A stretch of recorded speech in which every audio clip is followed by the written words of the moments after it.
Oh, no. Oh, man. Sorry, everyone. I don't know what happened there as I was trying to change over, but we are here having a good time.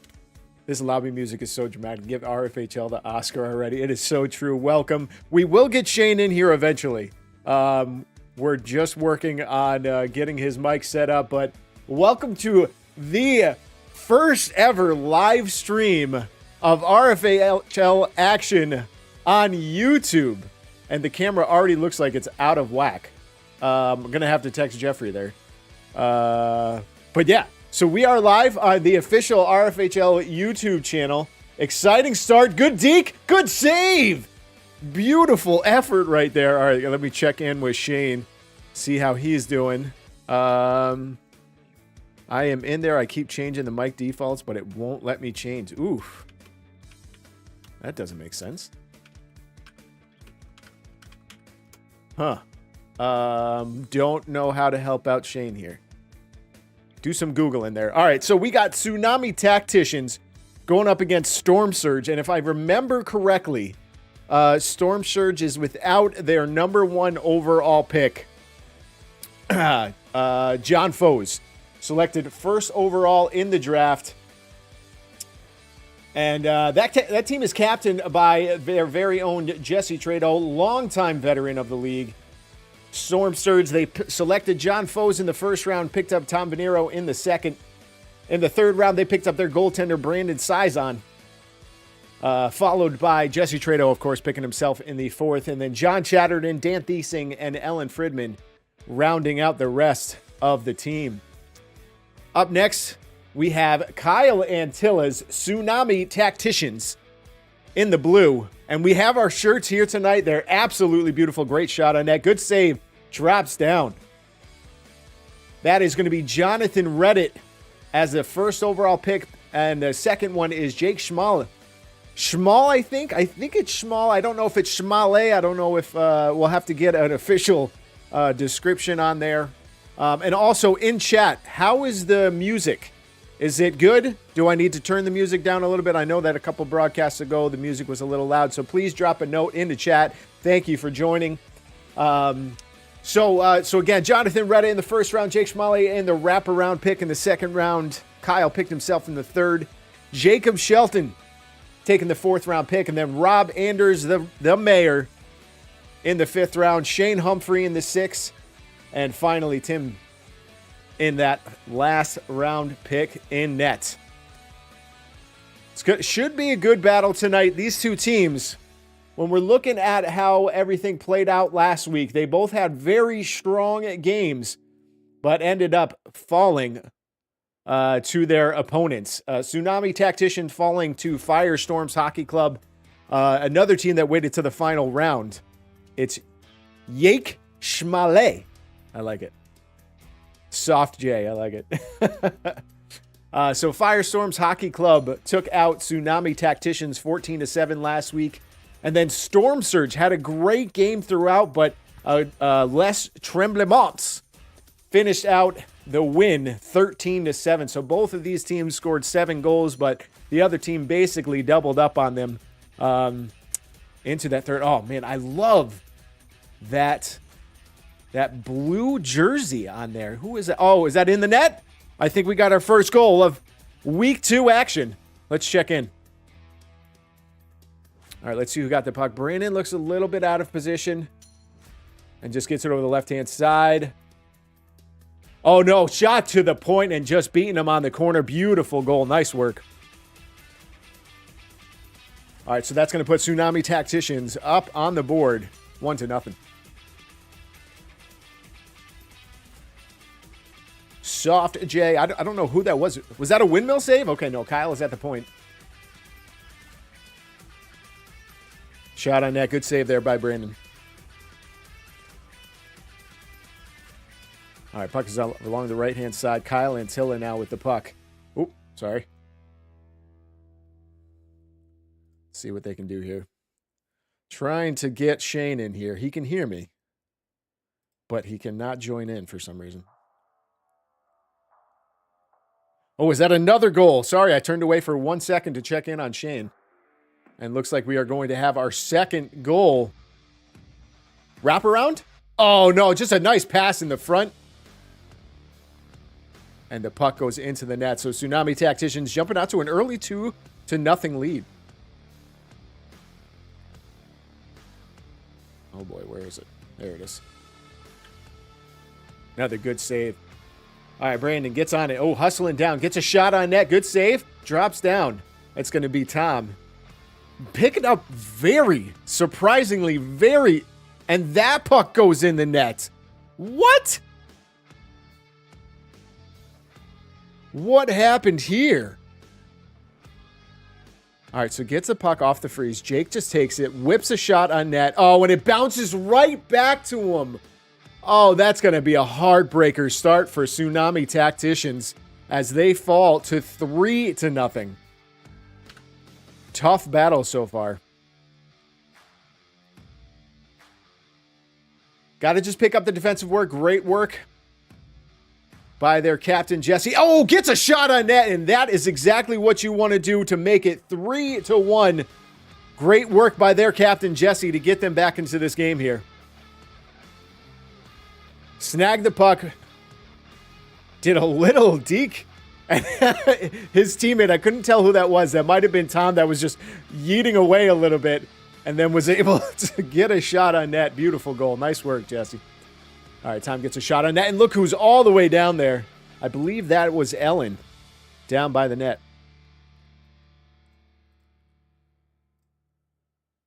All right, this is week 2 action of spring 2025. Storm Surge in the green, Tsunami Tacticians in the blue. Oh, puck bounces just a little bit over. Oh, let me move that score bug out of the way for you. All right, Jesse's got the puck in the back, just taking a little control. Tsunami playing like some team last week. Pissed in their Mountain Dew. Oh my gosh. Boy, everyone's got to be careful about pissed in Mountain Dew. That's for sure. All right, gets the puck. Okay, good poke check right there by Brandon. All right, puck is over on the left-hand side, bringing it all the way back. And what do you guys think of the new camera that we have in the gym? It's definitely a lot cleaner. I like it. All right, puck's over on the right-hand side. Wanted to poke check, and a great work by Brandon to shut down Jacob. Oh, gets the puck all the way down deep. Tom has his captain at the point. Good deke. Still playing around with it. Has to be careful, though. All right, passes it all the way down. Gets a shot on net. Nice. And Tim is going to drop down. Oh, no, still good control. Good pass across. Tried to poke check it into the net. Going to just drop it back. Jesse's got it now. Has to be careful. Camera, 100 out of 10. It really is so much clearer. And a shot on net. Good save by Brandon. Puck goes over the left side. Storm Surge 1, Tsunami Tacticians 3. Oh, I got to get up the... let's see. Tools. I'll get up my... angle is a 6 out of 10. There's another goal. Here it is. Oh, let's do this. All right, let's see what happened here. Puck is at the center line. Good deke. Oh, just a great play and beat them on the shot. They're going to go up 4-1 early on in this game. Tsunami Tacticians are feeling it. A big shot. They had that right side open and another shot. Good block by Storm Surge. They're going to have to put a lot of effort into blocking shots right here. Get their team back into it. Oh, have to be careful. Kyle Antilla's hustling back down. Good save. Puck did not know where it was. All right, another good shot on net. Jonathan Reddit gets it. Oh, what a chip. Wow.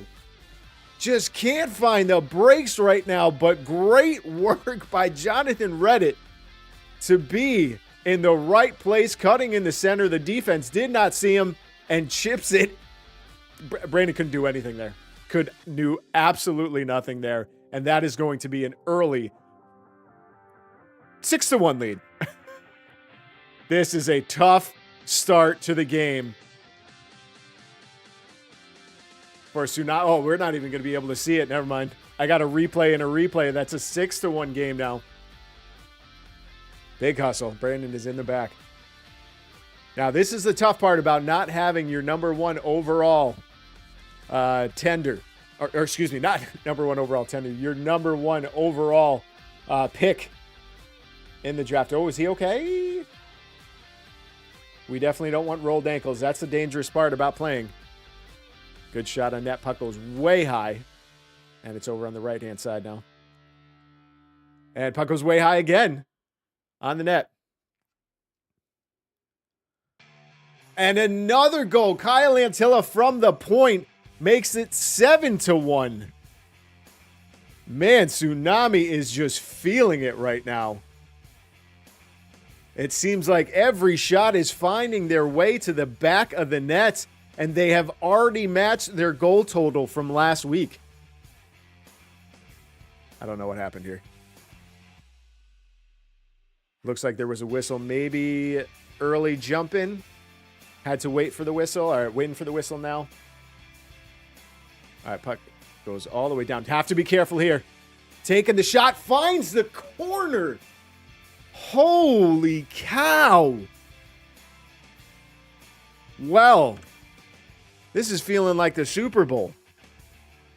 This is an absolute slaughter fest. And they are making up for their goals from last week. All right, puck is rolling back down here. 8-1 game. Shot on net. Have to be careful. Just a quick backhand. Okay, there's a good save there. Says you're probably feeling in net like his mic worked on the podcast disappearing. It's true. It's got to be difficult because It's a whole team effort right now. The team itself needs to battle more on defense. Tsunami Tacticians are doing everything possible to get into the open spots, and they're finding ways into the net. Shots are clean. They're having good passes. They're having a lot of good control. Nice kick away. Got to build that confidence back up right now for Storm Surge. It is a 7-goal game, but we've seen those types of comebacks before, but it has to start. Oh, has it all the way down. Can he get the beat? Good deke. Oh, couldn't get the backhand onto the net. Rebound. All right, puck is at the center, and Jake is going to take it. Shot on net over wide. All the way back down. Oh, and look at, see, just like that. They're just, the bounces are going Tsunami Tacticians' way. And he gets the windmill glove save. Nice work there. All right, puck goes all the way down. Still with it. Shot on net, good save. Another shot on net, and it's over on the right-hand side. I will never I will never not love the goalie windmill in this league. Everyone loves to do it. Oh, good deke. That must be the rookie. He's got some hands on him. And the puck goes into the net once again. Oh, yeah, he's feeling it. Brandon is frustrated. He wanted to slam that stick down, but look at this little deke move. Yep. Good hands. Gets the puck and then just whips around and gets a shot into the net and hits the back of the net. It's going to be a 9-1 game. Man, this is going to be a difficult period to beat this year. All right, going the opposite way. Kyle with the pass across to Jake. Oh, my goodness. Whew. Boy. There's just not much else to say besides everything is going in the favor. Holy smokes, not what I expected to tune into. Dan Gladney, that's so true. It is so true. I don't think any of us. Now, we talked about it at the start that they are missing their number 1 overall pick, John Foes, who's obviously a juggernaut in net, but not in this scenario. They need to recoup. I think they're just right now fighting to get through this period. They have to get through this period, finish it up, and regroup. Nothing is going their way right now. Oh my goodness, I was scared that went through. Okay, has the puck. They already are in double digits at the end, by the end of the first period, and could be more. We don't know exactly how much time is left. It's 10-1. It's 10-1, Steve. It's deadly. Driving in bizarro game. It's really true, Brian. It's welcome to the broadcast, all of you. 10 spot in the first, and I think that is going to do it for our first period of play. A 10-1 shellacking by Tsunami Tacticians. They're padding their stats, that's for sure. Boy, what can you say about this period for Storm Surge? About nothing. They were getting beat on defense. They were getting beat on offense.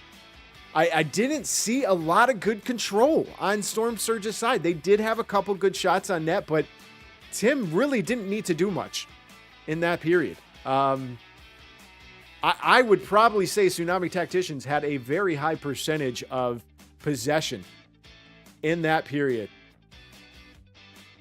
Still motion up by Kurt Brownell. You see, this is what happens when we replace players and goalies with AI. See, you can't. Not in the Rfhl. It's never going to happen. That's the nice thing about it. Wow. That's pretty big. Whoa, wait, why is that off? Okay, let me move that around. Hang on, let's move the timer down. Bear with me. Oh, wrong thing. All right, we'll get the timer on screen now so that we have a little better idea of where we're at in the period. But I mean, hats off to Tsunami. They came out swinging. Brandon just needs to breathe. Put it behind him and play the rest of this game to win each period. It's true. I don't know if we've ever seen a 9-goal comeback, but I'm sure of it. At some point, we've definitely had a 6 or 7 goal comeback at some point in our history. 9 goals is going to be difficult, but then again, you still got 2 periods, you know? You break that in half. You try and get 5 goals ahead in this period and then try and do 5 goals again the next period. There's so much time. You can score from anywhere in this league. You just got to take the motions. But it has to be a full team effort. There were too many players that were getting open for Tsunami Tacticians. They were finding every bit of ways around. I think we're starting to see how strong of a player Jake is as a rookie on that wraparound pick. A lot of people after the draft were saying that he might be a first rounder, and he had some decent moves. Really strong moves, got open, put some pucks on the net, and needs to find it here. Cowbells probably did it. That's easier said than done. I don't think there's a single goalie that can go for it. Yeah, it's a lot to overcome. It's a lot to overcome for everyone on Storm Surge, but they have to do it to start. Find the defense, slow things down. They can't allow them to be running all over the floor and having control. Get players on the opponents. Don't know what the conversation is. Beautiful shirts, though, tonight in the blue and green. If you haven't seen the beautiful logo for the season, oh, man, I absolutely love it. But we're about to start the second period of play of the 6:30 game.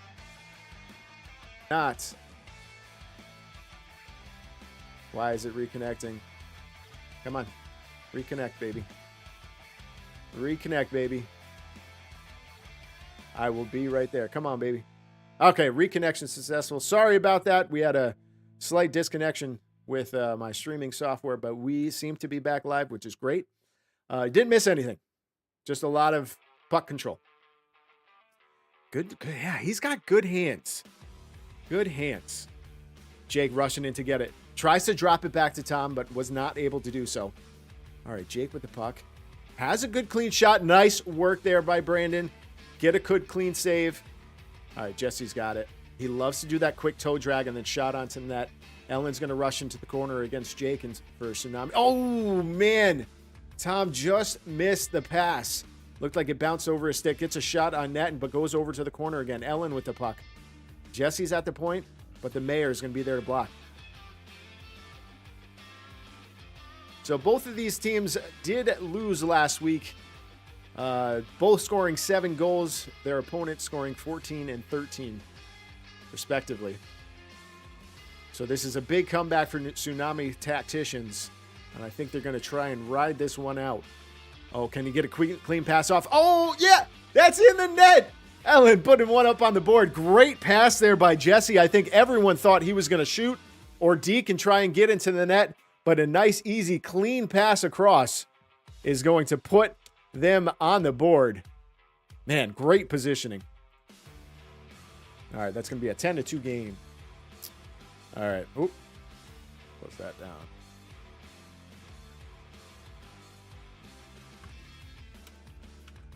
All right, just sending a message over to Shane. Shane is still working on trying to get in here. And when he gets in here, we will welcome him. But overall, 10-2.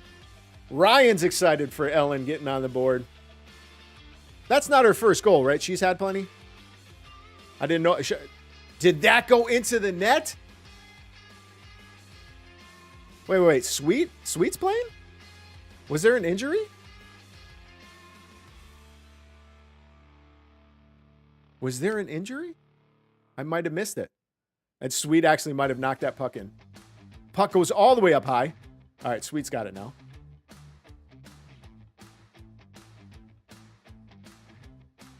Is anyone there on the ground? First this season. Okay, great. All right, so I think it's an 11-3 game now. I do got to change that. Or excuse me, 11-2 game. It is 11-2. And Sweet is now on the floor for Green. There must have been an injury and I'm not sure what happened. If anyone is there on the floor, let me know. So that would have been Tom Venero. Oh, good chip.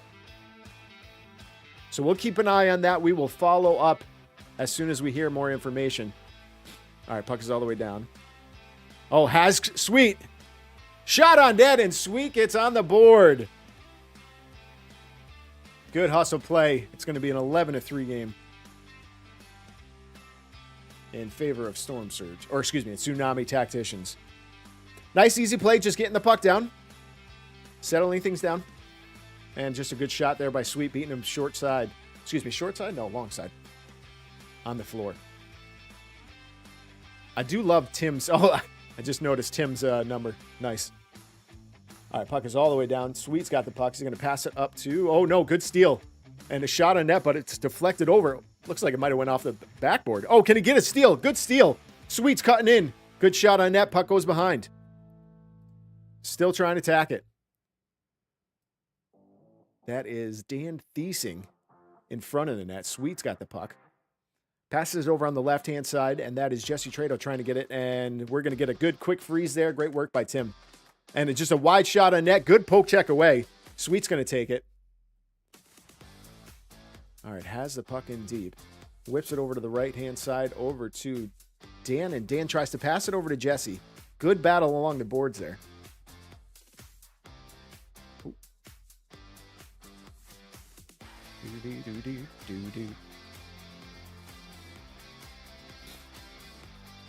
All right, puck is over on the right-hand side. We can't get a full eye. Oh, good hustle in. Jonathan's got it, and he's got another goal on the board. It's going to be a 12-3 game. Man, just walks right down the center. This is the difficult part. Just cruising in. Shot on net, and just beat him on the right-hand side. All right, Kyle Antilla now with the puck. Brandon's covering the floor. Jonathan tries to pass it across. Okay, nice. Oh, that is Tom. Tom does have the puck. All right, so maybe we lost someone else. Oh, almost bounced off the Mayor and into the net. Mayor still got it.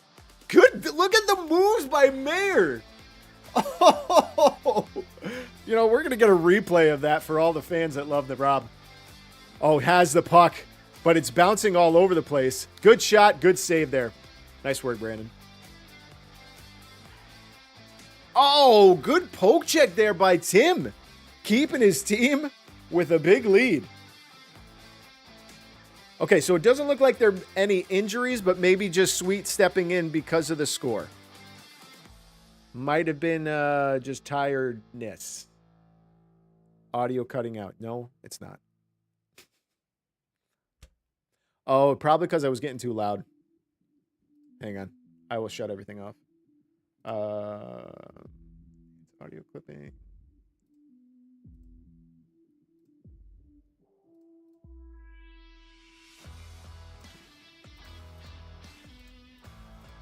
All right. We'll see if the audio clips anymore.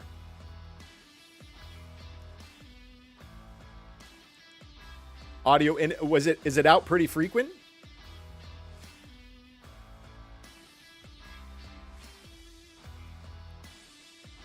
We don't know if anyone rolled their ankle. Not sure.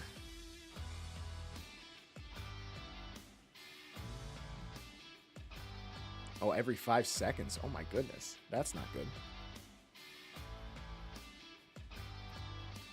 Hold on, please. Hold on. I don't know why it's cutting off so much.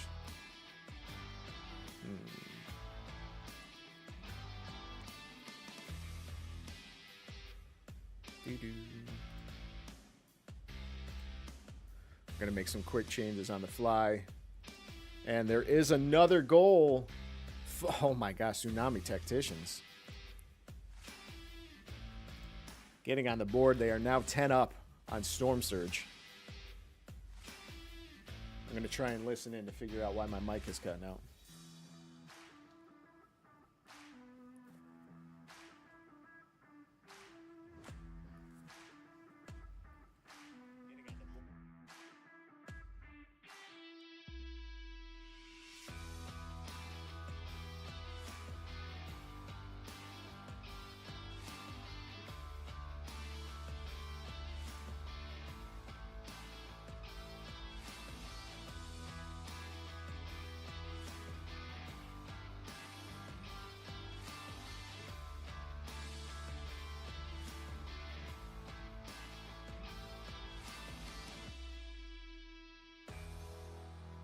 Okay, so I just checked into the broadcast and I wasn't seeing anything cut in and out. So I'm seeing some people say yes, some people say no. So I guess we'll leave things as is. And we'll go from there. I do apologize that audio is cutting in and out. I do wonder if it's because I get too loud and excited, you know? Oh, my scoreboard went away. Sorry. So I'm thinking that it's potentially 14-3. As I was going through the broadcast, again, it's the first night on YouTube. We're going to have some issues. But I think I was able to check in on the score. We'll see, 14-3. It wasn't just your mic, Peter, but it was audio.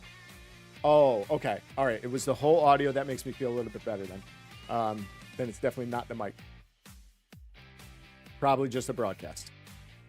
Wow. Did you all see that shot? Ooh, doggy. Let's check in on this again. Shoots it all the way down. Gets a pass. Oh, man. Ooh, he was in deep. Oh, man. Jake is showing his talent. Pretty. That's going to be a 15-3 game. Unbelievable. And again, this is... I'm pretty sure it's 15-3. I'm pretty sure I didn't miss anything. If I did, let me know. Shot on net. Good save. Boy, this is a juggernaut of a match.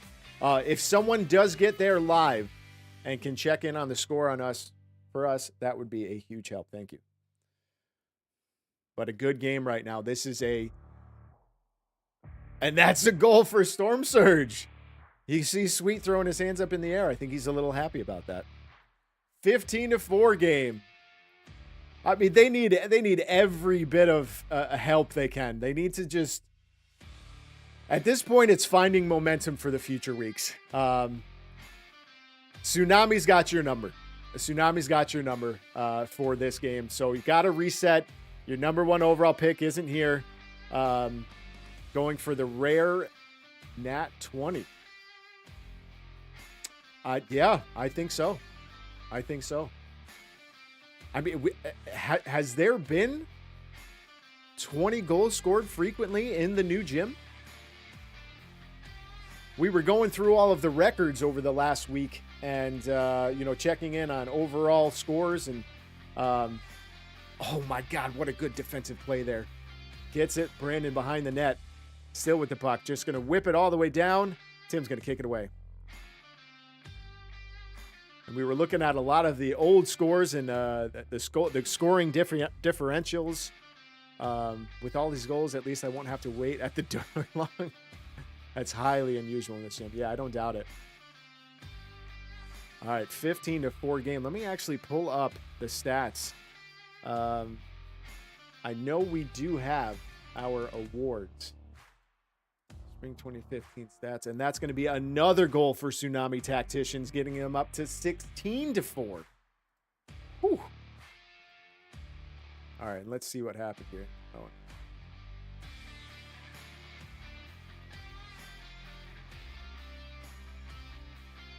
Oh my gosh, my mouse is gone.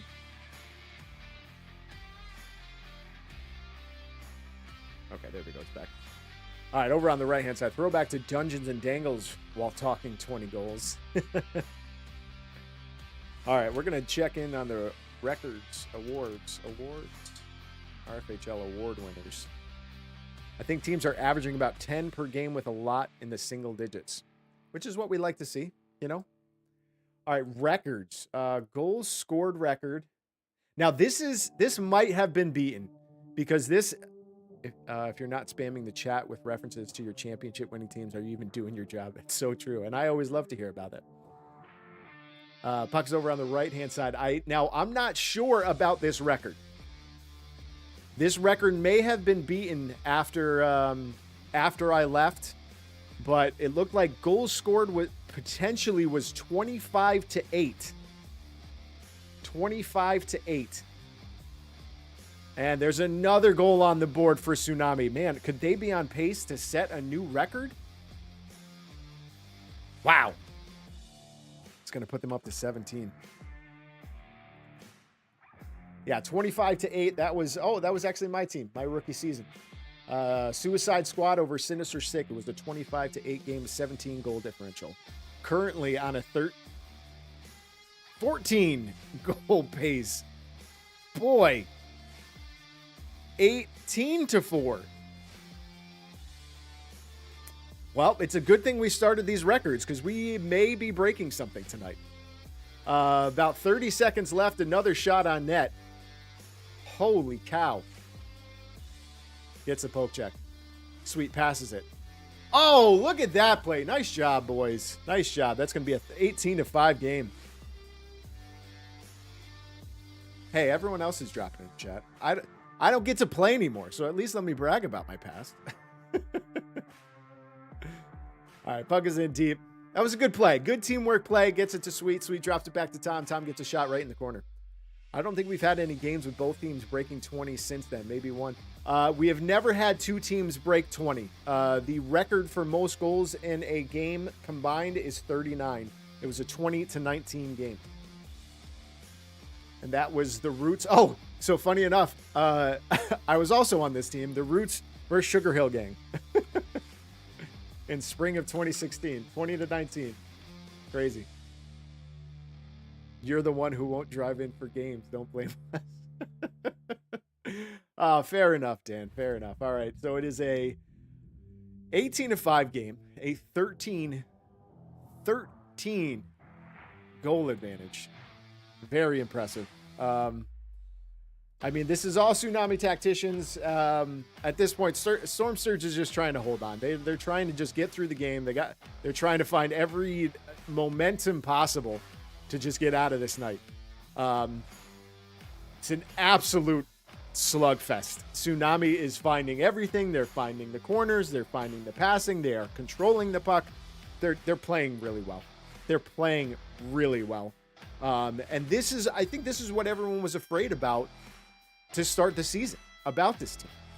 You know, because they went all floor and saved their goalie for the last pick, they're going to have a very strong offense. And it's just showing right now. Jake is now feeling comfortable on the floor with his teammates after his first week. And, just moving the puck really well. John combining with Jake.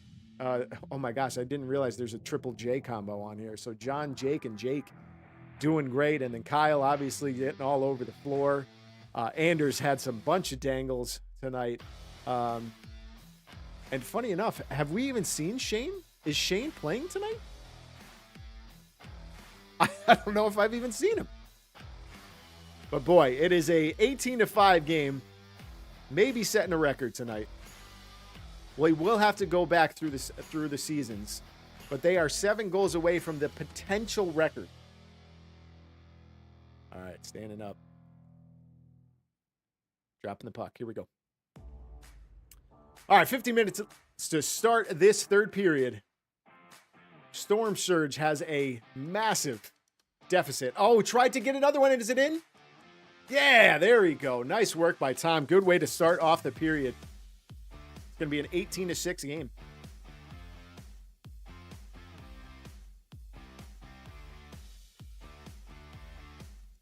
All right, puck is down deep. Sweet's going to be playing some defense. Got to be careful of Let's Go Kyle. Tom's going to take care of him. All right, Sweet with the puck. Just going to pass it over. Nice pass across. Tom's got a shot. Good save there by Tim. All right, Sweet playing the defense. Got to be careful. 2 players. Good poke check. Has it. Shoots a shot on net, gets a couple of rebounds, and Sweet's going to run over to the right-hand side and has it. And pass it across. Good shot on net. Oh, might have been tipped by Kyle. Man, I do like this camera. This camera is way better. This is exciting. All right, Jake is going to just whip a shot. Good save there by Brandon. All right, Tom has the puck. Sweet's all the way down. And the puck is in the net off of the freeze. Puts it up to 18-7.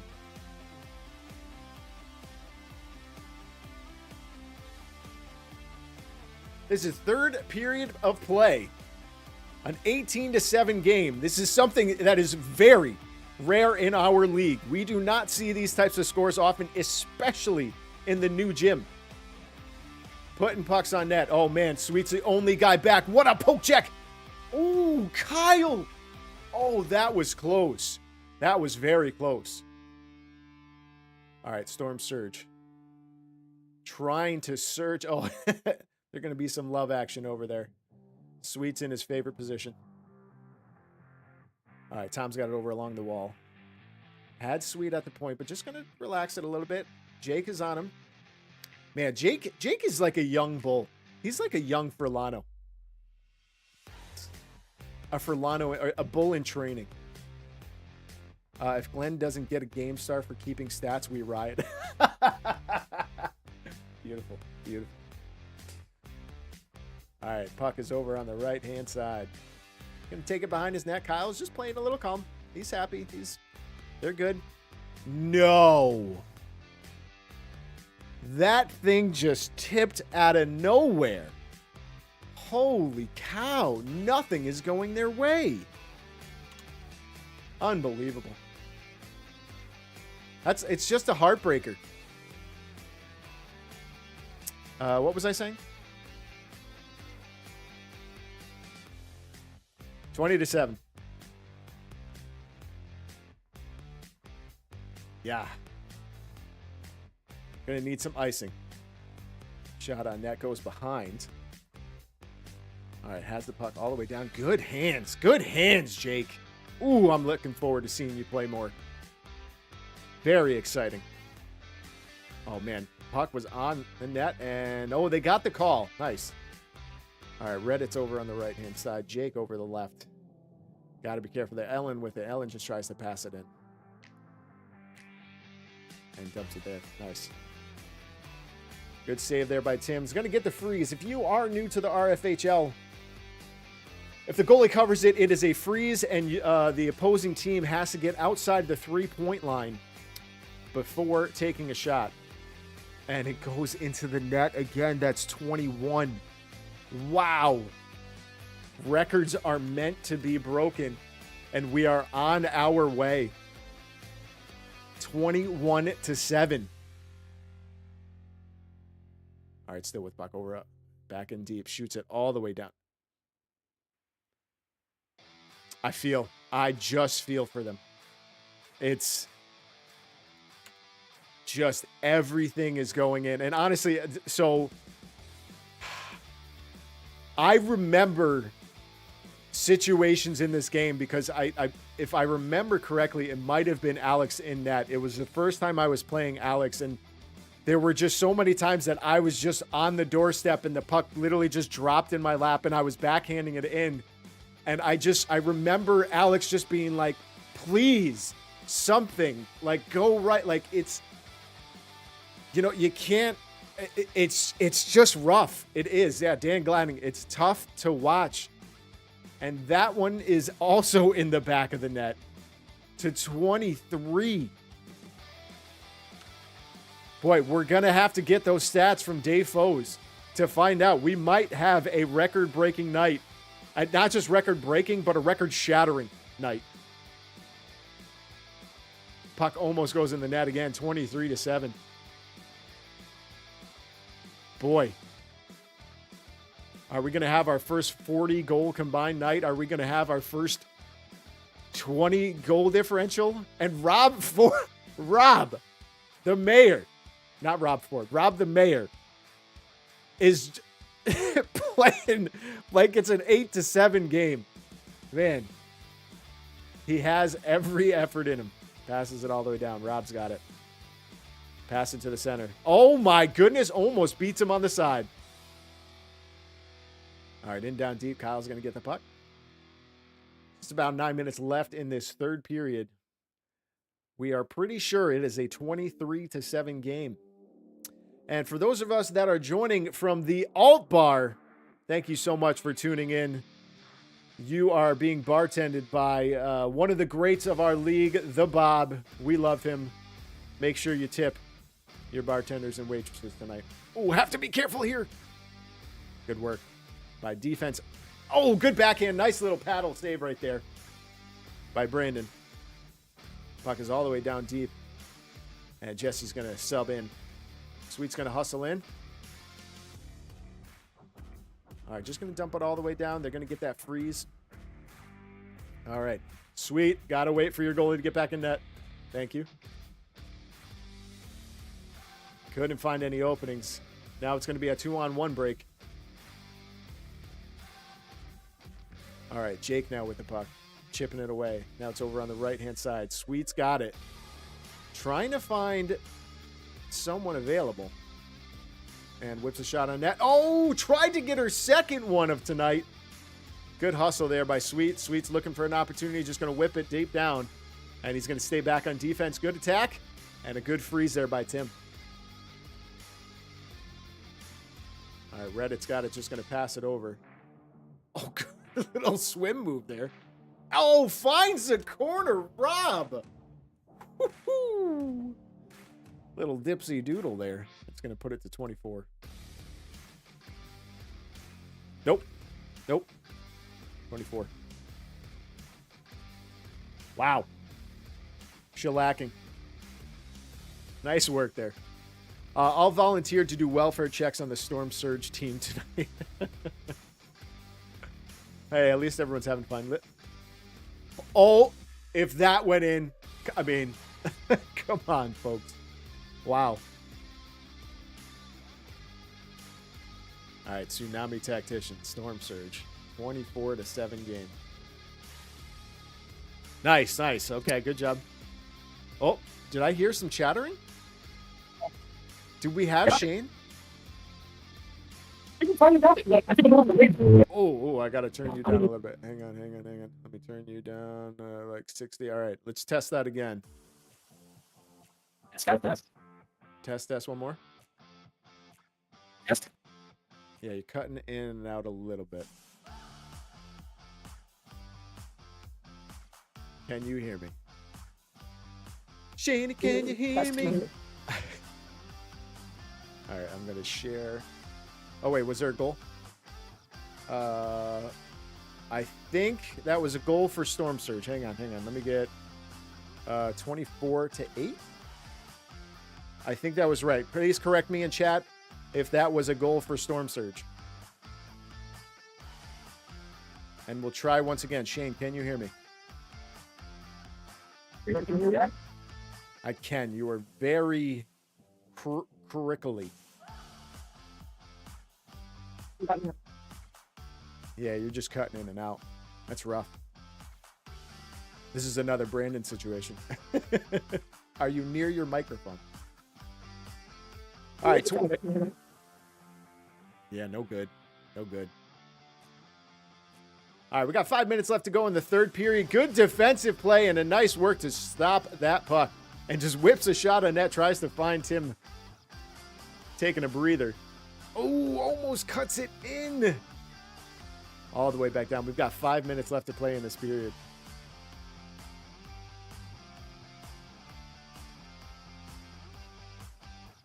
All right, good work. Still trying to battle. Puck is over on the right. And good. Tom's just going to take it. Reset. Gets a pass over to Sweet. Sweet's got it. Has a man down. Tries to tip it. Ooh, could not find it.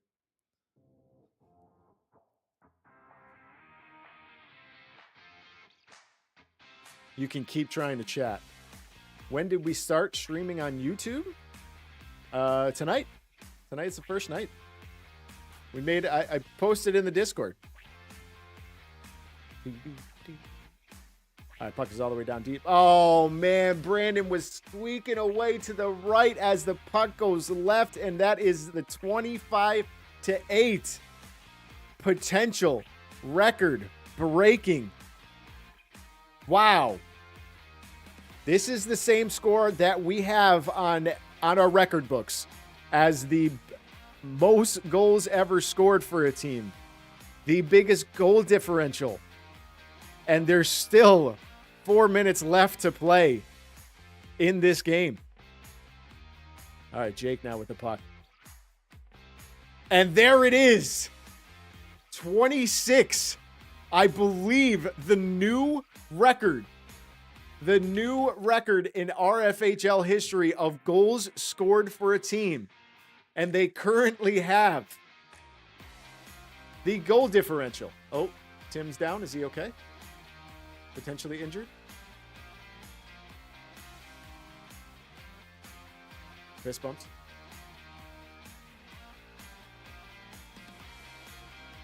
I can hear you, but it sounds like you are very staticky.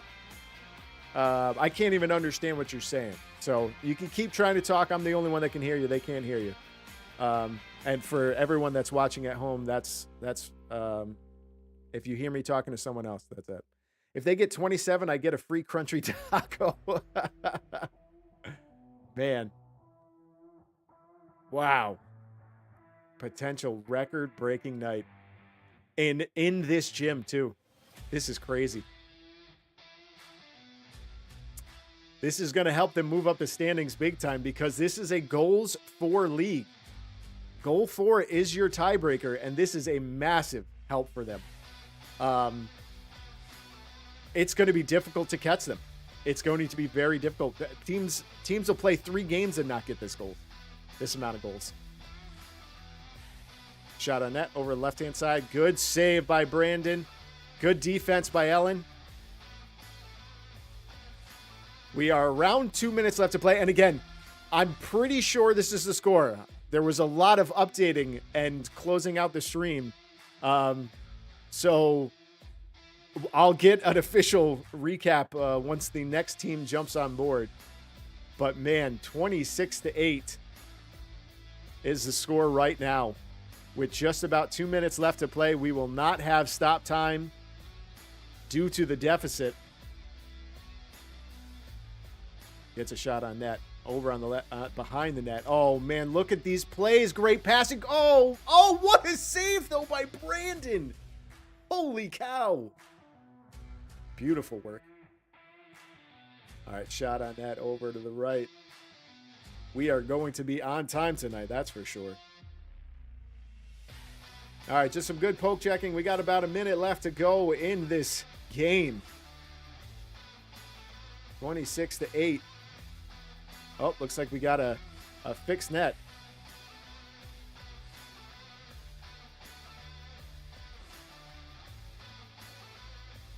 Okay. Puck is behind the net. We are under a minute left to play in this game. If you are just tuning in, Tsunami Tacticians, potentially a record-breaking night. Goals scored. Hang on, I'm getting the text right now.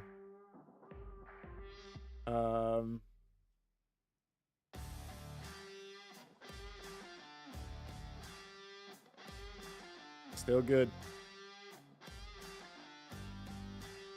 20.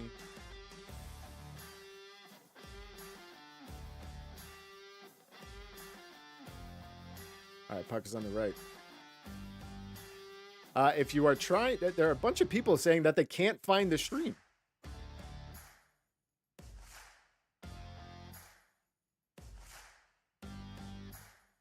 Okay, hang on. Everyone's complaining that they can't find the stream. I'm so glad you all did.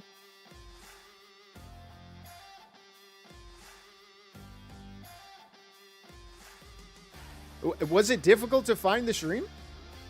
Literally, if you go to the RFHL page, it just shows up.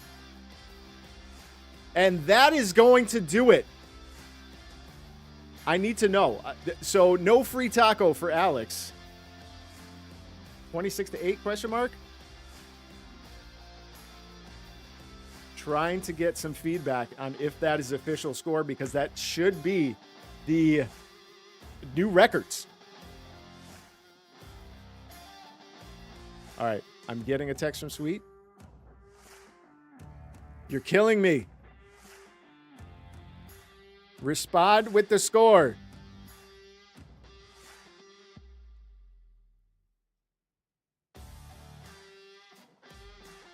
All right, hang on.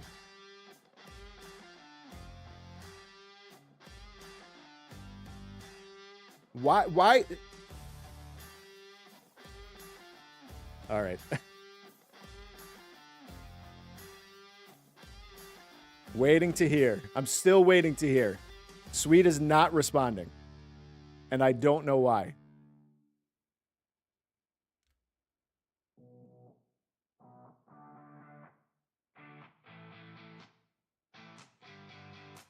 All right, I'm going to go quiet for a second because I got to figure this out.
All right, sorry everyone. So final score was 26-9.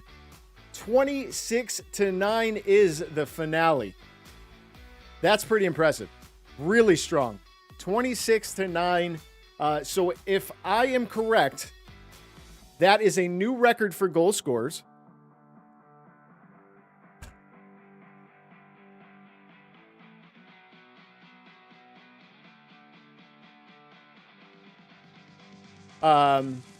So Sweet is saying that he got a bunch of messages of people not on stream. So we have a new record for goals scored, 26-9 in favor of Tsunami Tacticians. Congratulations. We'll have to go back and check to see if that was broken, but they tied the goal differential of plus 17. Man,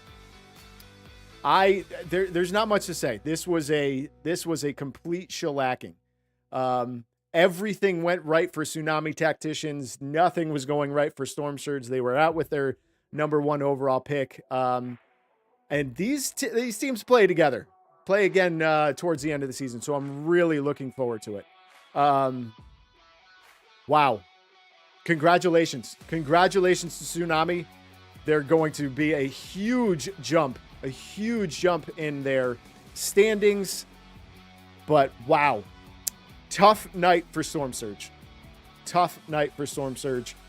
They got to bounce back. Lots more to go.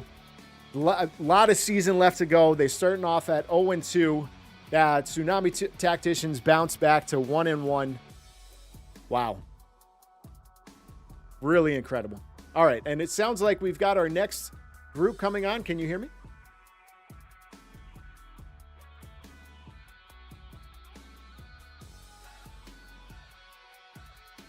You sound okay. Yeah. It is. It's a difference. It's a difference of good mics and not, but you sound good. You are here. That's the important thing. So, Brian, did you get a chance to view the game, or were you mainly just listening?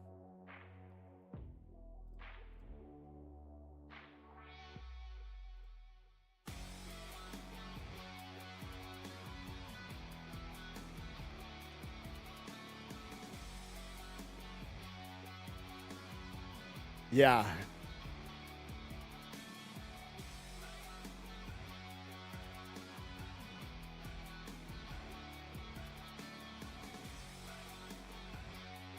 Yeah. I know there was a lot of score updating. So, can't hear anyone besides you, Peter. Hang on. Oh, that's right. Oh my gosh. Thank you, Alex. I had him muted. All right. Okay, so 2.0 is It's there probably with for you? the best. He is not here with me. He's warm. He was warming up down there for the game at 8:30. I don't know what he's doing. All right, here he comes. I'm here. Okay, and you got the mic on? I do not. No, right now I'm using the speakerphone on my phone. Oh, you're using the speakerphone on your phone. Okay, so we're just waiting. I guess Anders had to run home and get them because he might have forgotten them. Oh, he forgot him. Bummer. Okay, well, you guys are going to have to hold the microphone up and close. So, you guys got the score bug. You're ready to go? Yeah, I'll do the score bug as long as you can still hear me right now. I swapped over. Although Anders is coming up right now. He's got the mics, so. Oh, okay, great. All right. Don't forget to update the periods as well as the score. This is going to be Fukushima face-off with Meteor Mayhem. I'll let you guys get set up with a microphone. I'll do some chatting. You guys let me know when you're ready. I'm going to mute you guys right now, and then I'll be here when you're ready. All right. Yeah, D'Angelo came in. I did unmute them, and we will get the rest of the guys on board. They are connecting their microphones right now. Big thank you to Rob Anders. He purchased these beautiful microphones that make the guys sound nice and crisp, and going to be great for tonight. But Fukushima face-off. Let's talk a little bit about them before the guys jump on board. So you've got John Ramsey captaining that team in red. Mike Furlano, Steve Kazmark was picked in the second round in net. Dr. K picked in the third round. Matt Sidor in the fourth. Fifth round, Ramsey picked himself, and then Cannonball Kurt, and followed by John Blotzer in the final round. Steve Newberry is captaining Tipsy Talkin' Twisters, picking Ryan Conco in the first round, and I believe he is there. Oh, wait. No, excuse me. Sorry. Meteor Mayhem in the black is captained by Bob Haynes. Paul Paradigm was the first pick for their team. Brett Siebert in the second round. Both of these teams grabbing top-notch goalies in that second round. Dave King, followed by Cody, followed by Mike Curry, and Dave Foes, rookie Mike Curry. And then Dave Foes to finish out that draft. Should be a great matchup tonight. Let's check how they did in week one. Meteor Mayhem fell to Tipsy Talking Twisters 8-6. That was probably the game of the week. That's for sure. Great battle back and forth. And then Fukushima face-off took down Sinkhole Sidewinders 11-8. So Meteor Mayhem looking to get back to 500, and Fukushima face-off looking to keep on the winning streak to 2-0. All right, it sounds like the guys are getting ready. I can hear you guys, but no double microphone. Who's got to be one pick?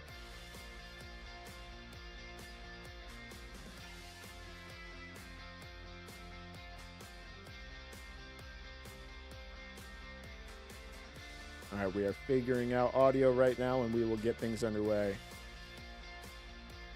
All right, I am going to say goodbye for now. Thank you all so much for tuning in. We are going to be getting under action for Fukushima Face-Off and Meteor Mayhem. Again, thank you all so much for tuning in. I am DKB, also known as Pete R. We will see you guys next time.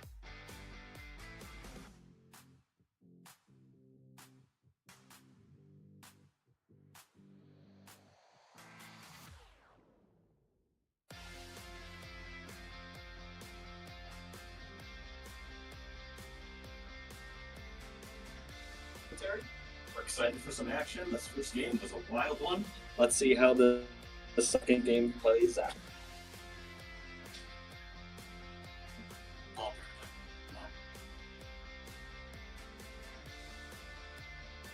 Not do. Okay, yeah, counts. We got counting.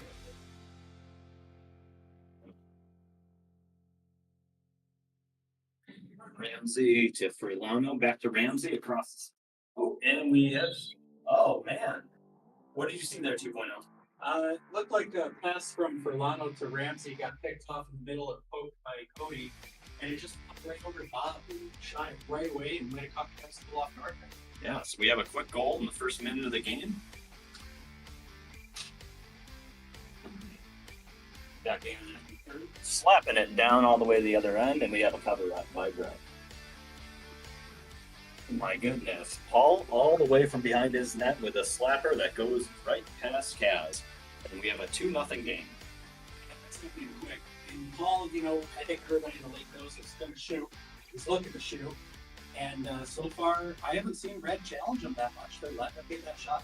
Interesting. Yeah, so the team that's supposed to have, the energy and the grit, so far hasn't really connected and controlled the pace of this game so far. Cody in the corner, passing out to Bob, all the way back down to their end. Oh, crossing, we have a steal from Dr. K.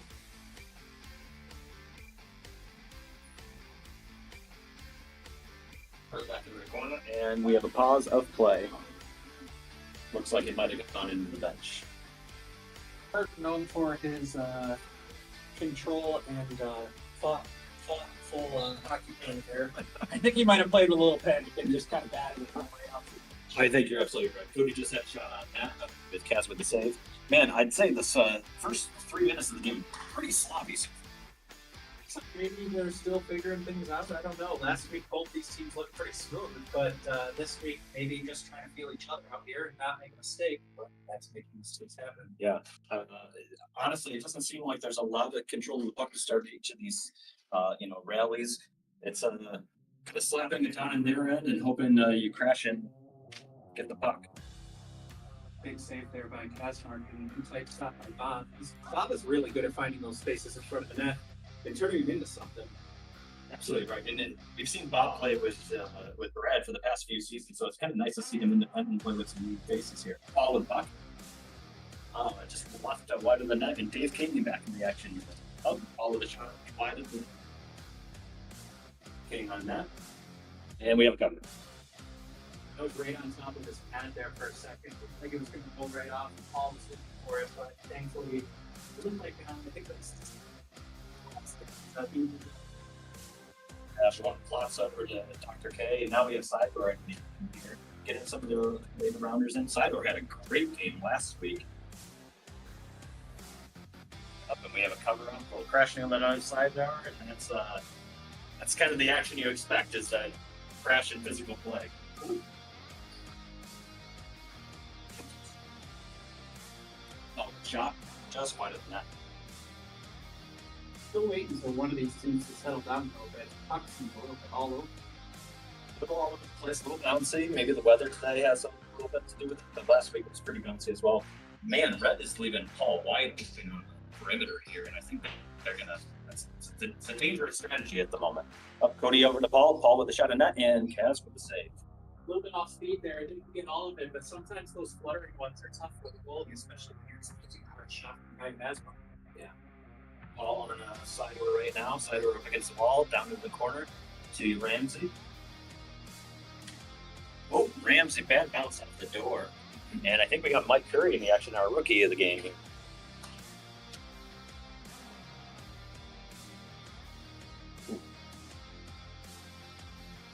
Another soft shot, but some touchdowns on the part.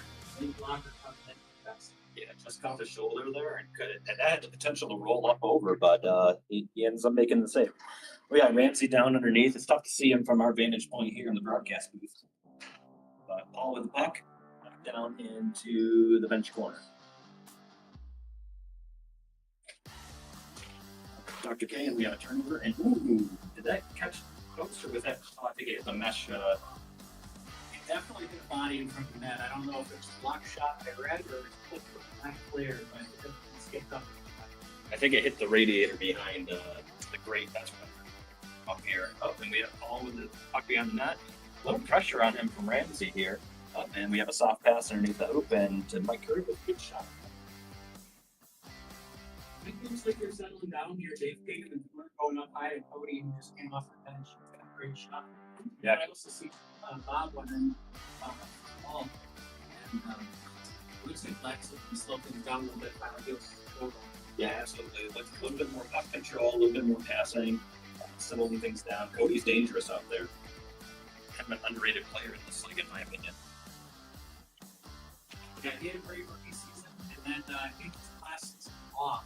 And And so maybe some guys might have forgotten about him, or he hasn't shown up enough for people to think, but you can tell he's got Guys would say in the cover up. Yeah, Meteor Mayhem didn't really have a lot of this last week, with only 6 total. Cody had was 1 for 1 or 1 and 1 with the assist and the goal. So let's see if they can get a little bit more action this week, scoring.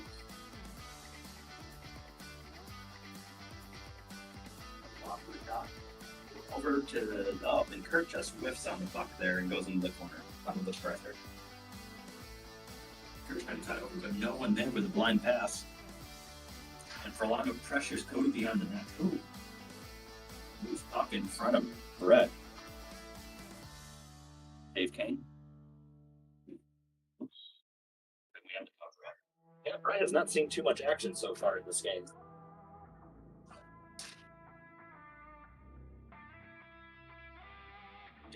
Corner up along the wall to Bob. Looking for the cross pass back over to Dave King. Furlano with the pressure. We have a trickle puck onto the net. Cass feeds it out to the corner.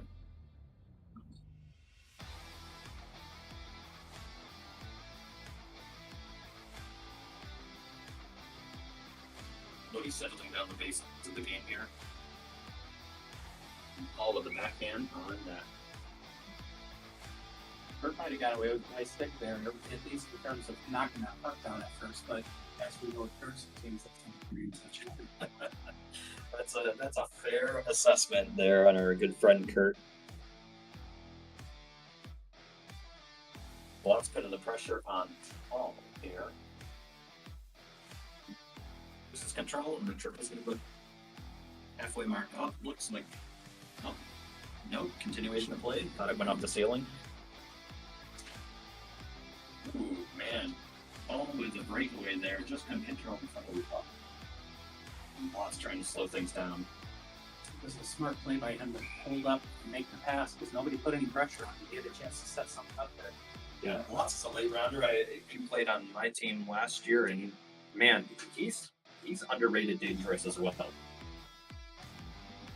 Seemed to always have a knack to find at least 1 goal a game. Oh, and he has a slap shot that just looks like a hit off the post. And we have a stoppage of play. It looks like we're going to have black puck here. I saw Furlano got a little cheeky, tried to put the puck back in play with his hand, but I don't think the refs are going to. No, I don't think so either. Actually, they talked about that at the beginning of last week's game. 7 new rookies this season, so lots of fresh faces. Needs to learn the rules of this unique league, and so far the rookies have all been looking pretty good. I think the talent in the league has really elevated so far. We're tossed and pass and shot on net, and Bob almost gets the rebound. Cody clears it up against the wall. Up down across the ball right in front of the net, just couldn't settle the puck.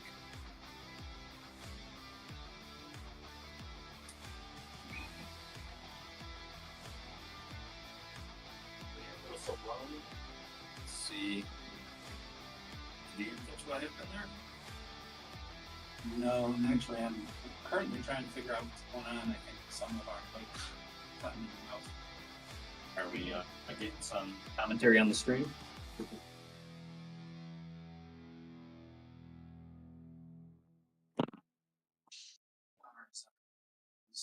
He's looking out for the right shot, even from 3.5 hours away.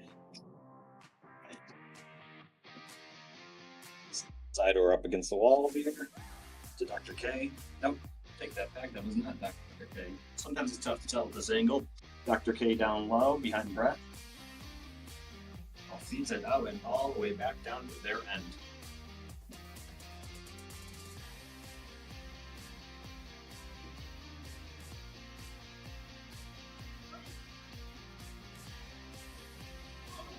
Great pass from Dr. K to Gun. Just Brett got a hat on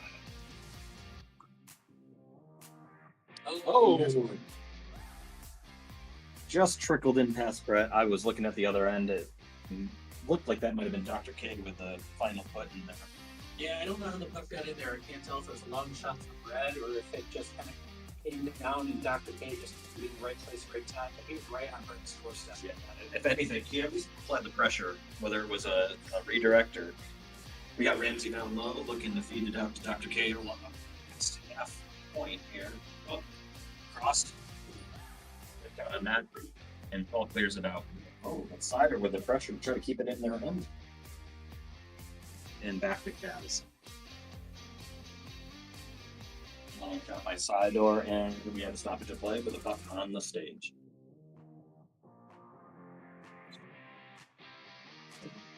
And another shot by Paul with nobody addressed off the freeze. We all know that's his bread and butter. Yeah, we just had another. I think the refs were counting, and Paul didn't really wait for after that freeze, but. Yeah, I think actually Ramsey got called out for getting the crease on the second count. Wasn't really doing much to try to get out. He was kind of dawdling getting out of the way. Well, I kind of sympathize with Ramsey there. Paul shot the puck before he even had a chance to turn around. So we got Ramsey with puck down low to Cider. Ooh, weird bounce up.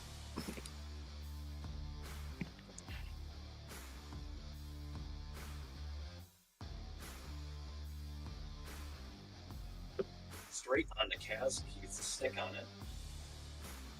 Dave King on the corner. We have 2 minutes and 40 seconds left in the period.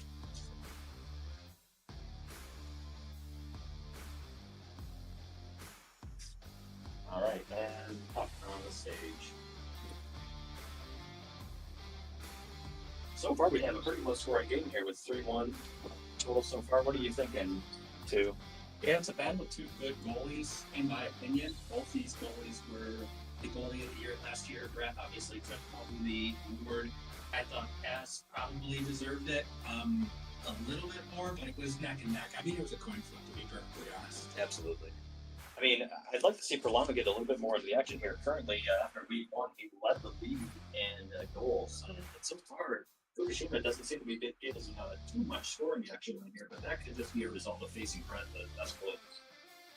I'm starting to see Red look to swing more often. They're controlling the puck and rebounds instead of just shooting it quick. They're actually looking for a quick pass and trying to get it to somebody open.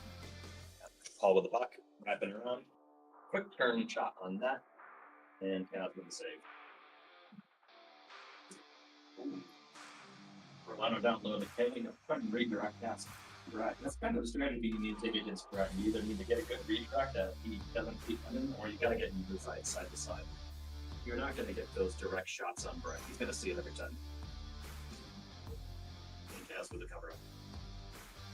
Yeah, 1 minute left in the third here. This is starting to settle into the game we thought it was going to be. Yep. Oh, Perlano with a deep shot. Oh, and you can see the strategy that they're using. Dr. Case posting up low, hoping that Brett gives up, give a little bit of screen, Brett gives up the rebound, and hopefully capitalize on that. Ramsey to the halfway point with Perlano. Ricochets into the corner with Mike Curry. They work with to grab the puck. Out to Cody at half. Cody with the flying pass. Oh, beautiful. Cody with the pass over to Mike Curry, who dove in and just got it over Cass's pass. Yeah, I don't know if Mike scored last week, but he's looking a little more comfortable. And as always with rookies, there's that game or two where they have to have a little settling in time. Yeah, and it looks, we're looking at the stat sheet, it looks like Curry had 1 goal last week, so he's up to 2 so far on his young Curry up. And we have another goal. Ramsey with the jam in just over span. Couple of quick back-to-back there in the period, right at the end. To close out the period, Red making it a 2-goal game. So we have 4-2 after the first period. We have first intermission. Goalie switching sides here. What do you think after that first period? Now, Fukushima has a rookie too, but I don't think I've seen him out there. Is it Mike Kaisman? I don't know how to pronounce his name. Oh, that's Dr. K. Oh. Chemian? I don't know how I've said it 100 different ways. But it's funny because he's only ever been called Dr. K. And so I'm not surprised. I think half the league will think my name is too. I think that's my real name. That's fair. And I'm looking at this. I'm like, yeah, I don't think I saw him play last week. And looking at that here, well, that's a rookie play-by-play mistake here. So, Dr. K. I really liked both teams settling down. The opening, I don't know, what, 7-8 minutes were kind of chaotic. It was all over the place. Yeah, a lot of teams just dumping the puck, hoping a good ricochet off the back wall or off the stage, and to get a little bit of a rebound, just sneak one in. You can score anywhere you want in this league. But yeah, just a lot of not a ton of strategy for the first 7 minutes, but it seems like both teams have found their groove. It'll be interesting to see if Red continues to play with the style that they ended that period with. I thought it was the kind of stuff that's going to help them. They were looking to the point a little bit more often, limiting the puck possession by Black, knowing that Black wants to push the play and push the shots quick. And I thought it helped them quite a bit because, again, they were down, what, was it 3-0 or was it just 3-1 at one point? I think it was 3-1 at one point. They definitely looked better in the second half of that first period. Now, you announced the game first week that Fukushima won, and what are you seeing different between last week and this week? Yeah, so I guess what I would say is that in week one, we talked about how Fukushima's passing was really great. And I think tonight, what they found out was, to me, it looked like they were trying to replicate that passing again. But they have a little bit more of a structured defensive team they're playing against this week. So they might be running into a team that kind of sees that or saw it week one and adjusted. Yeah, overall, I think Meteor Mayhem came off a low-scoring game last week. They're settling in a bit more, and overall, I'd say they controlled the majority of the first period. So let's see if Fukushima can get back in this and start taking a little bit more of the aggressive control that we expect from them. Hurt with the line shot. Rfhl is off the wall. Black's beating it out the side. Ooh, just barely didn't go in on Brett. He caught the corner of his pad on it. Hey, going to make sure everybody that's on the green heard that ball. Fucking feel good people in. Well, passes off to Cody along the wall. Cody's going to hold on to it, goes for the turnaround, and just Kaz gets a good pad on it. Side over to Kurt. Kurt wrapped around the neck, tries the John Fosse wraparound, but just can't make it happen. I love the gusto there by Kurt. He really went for that.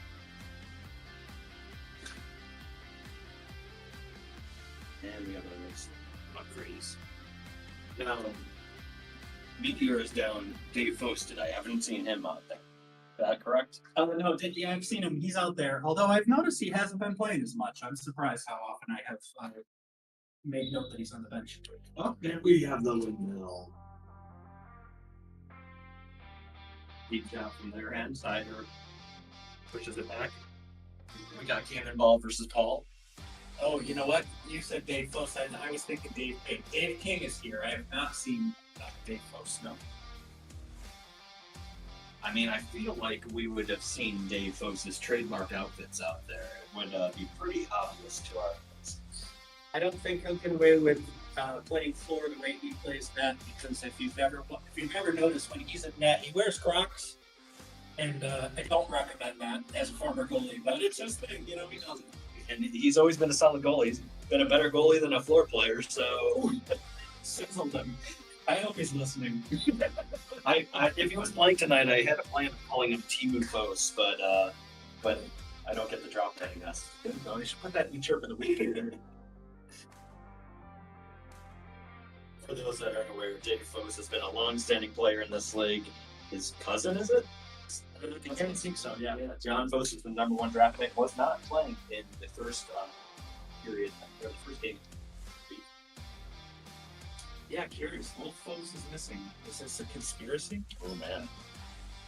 Last week, Sidor catches it just inside the post on the left-hand side and sneaks it past Brett. That is a rare one-on-one goal on Brett. A Sidor snipe. That was filthy. Sidor's having a good season so far. He's near the top of the stats as well. He's in 4th place right now. I mean, not taking into account the absolute... I don't even know what to call the first game of the day. That's really the mess with the stat sheet. Yeah. But Cyrus had put together a good season so far between 1.5 games. Yeah, he's he's like the one player in the league who's been around a long time, but also takes games or seasons off here and there, and he does not look rusty at all. And we have a puck on the back of the net in a stoppage play. Red puck. His best K-Flow impression, making sure everybody hears that goal. We have Verlano. Looks like he's putting one wide of the net to get the rebound, and Black with a good stop on Ramsey's shot. Ramsey going for another one, and we have another stick on it. Very good. Dave came feeding it out to Paul Peregrine right on the 3-point line and just couldn't get it in. For a little block there, but this went and then Britt, a year ago, when you saw how close that was. Dave down above the puck, to put one in, and trying to get across the crease to Mike Curry, and it just couldn't find the back of the net. The rookie Dr. K out there. He'll appreciate that. I bet he'll appreciate the MVP status. He looks like a youngin' out there. Dr. K is a long-standing player in this league.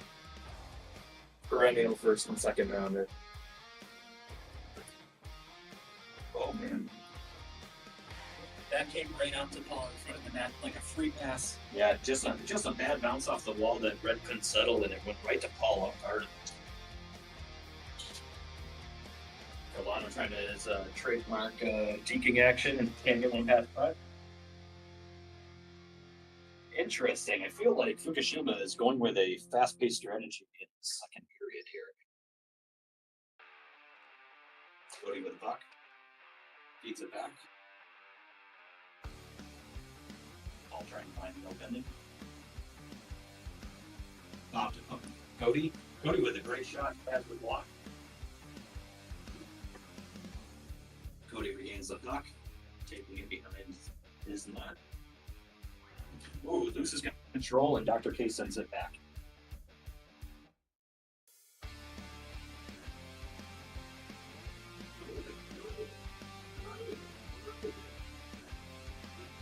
Could not send the puck in. Man, Fukushima is playing a little too much on offense here. They're leaving a lot of unguarded mayhem in their end. Yeah, it's funny because it's only a 1-goal game, but Red looks like they're playing down a few by the way they're trying to force offense. Cody with a shot on that. Taking back. Oh, and Cody takes one right. Just either to the gap or a little lower. And he looks like I think he got hit where it counts there. Yeah, good time to reference Sweet Meat's favorite post-game Rfhl dinner is chicken nuggets. Those couple nuggies right there. All right. Well, we know Cody's going to get the frozen peas out later today, and we got action back here. Dr. K dumping it down the side, or center cutting it over to Blotz. And Fury with the block. Oh, ricochet off cab. Side over the block on Paul.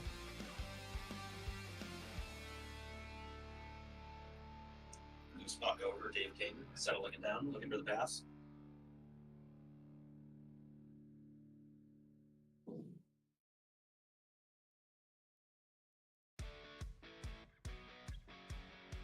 Minutes left in the second period. We have a 4-3 game.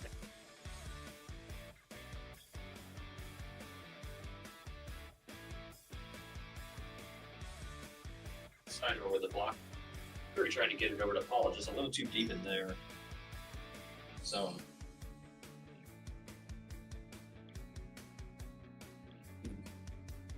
Getting the ball. Another shot in the back. I'd say the majority of these shots in this game have happened beyond halfway. Yeah, a lot of deep shots in this one. It doesn't look like anybody is willing to give up those breaks too often all of a sudden.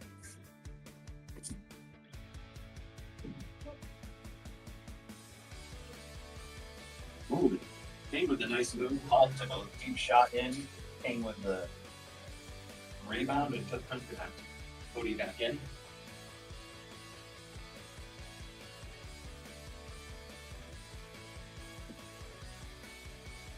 Good block on pass.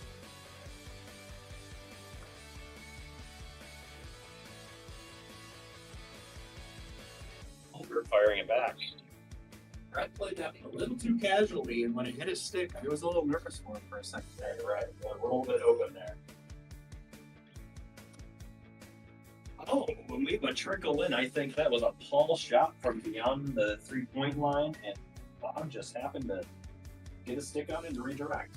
Yeah, it either got, I'm not sure if that got redirected or if it looked like it hit Kaz's pad and then post and then just kind of flopped around and found its way in. Yeah, it was a trickler. Sider behind his own gun. To Ramsey. Ramsey trying to get down low to Kurt wide open and just whiffs. Ramsey is such an underrated passer in this league. He sees some great lanes, sometimes to a fault. He doesn't shoot as often as he could, but that'll shoot shots. Oops, Sider in a little. Oh, indeed. Paul gets it just beyond the left pad of Kaz there. And we have a 3-point game right now with 6-3 in favor of the Mayhem. 5:50 left in the second period.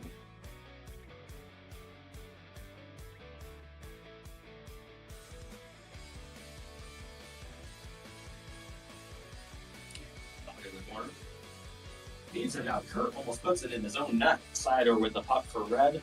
Tries to catch Ramsey cutting, but Ramsey tries the off the ground backhand and doesn't connect.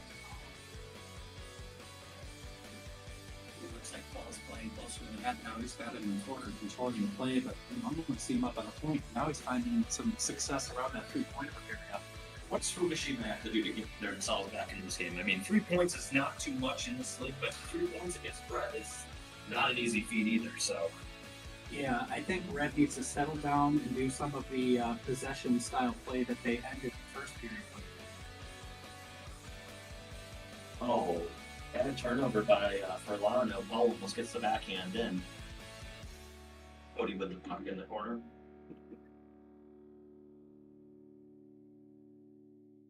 Looking for someone to beat it. Nobody's really helping him out here. Ball with Buck. Tries the backhand over the shoulder. Up the net on the stage. Right now, it looks like everybody's waiting for somebody else to do it. And I want to see maybe a little bit more pep in the step by one of the Red players or somebody looking like they want to step up. Yeah, this is a scenario where you need Furlano to kind of take control of the game to start it. Oh, good block by Furlano. Dr. K down low. Mayhem, Dave King out to Paul Paradine.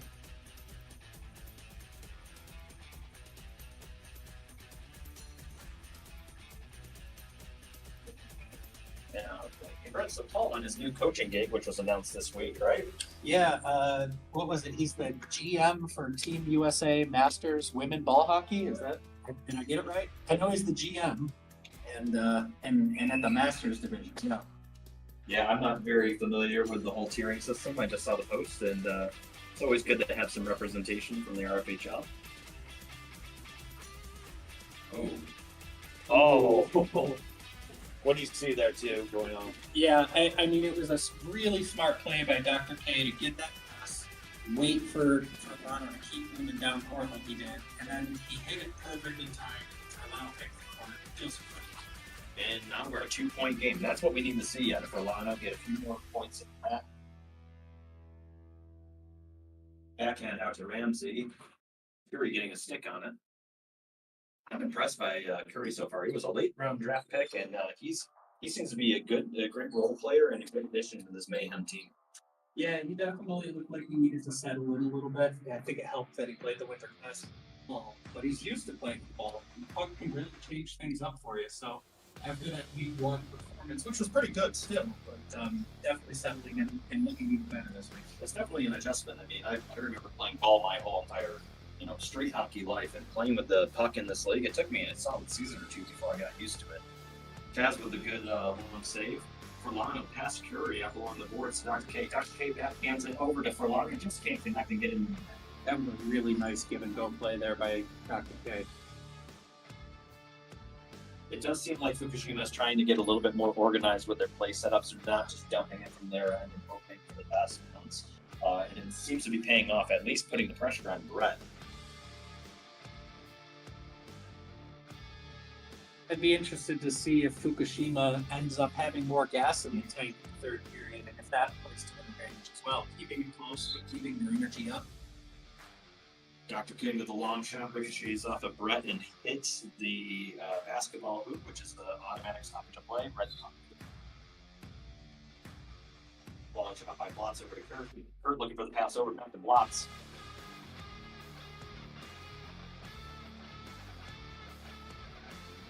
Good block by Dave King. Takes the puck. With Kaz getting a save. Kurt all over Dave King here. What a pass to still get that through. Did that go through? Did that go? Yeah, yep, looks like they did get that in, right? I thought it was a save. I thought it was too, but they must have caught Kaz at the 5-hole there, and we have a 7-4 game right now. Mayhem trying not to give up the lead. Little full court press here by by Dr. K on Cody. Stoppage play with the puck on the stage. Little under a minute left, and I'm starting to watch Red leave certain guys open in front of the net for Kaz. I'm sure he's not going to appreciate that much in a game he's keeping close. Yeah. Lots passes the Kurt. Kurt with a great shot on net. Just hits his pad.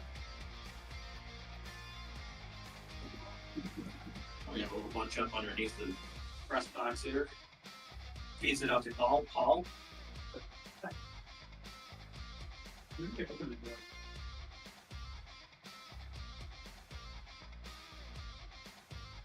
Oh, close one there on the back door, put back. 10 seconds left in the period. Cody with the puck in the corner.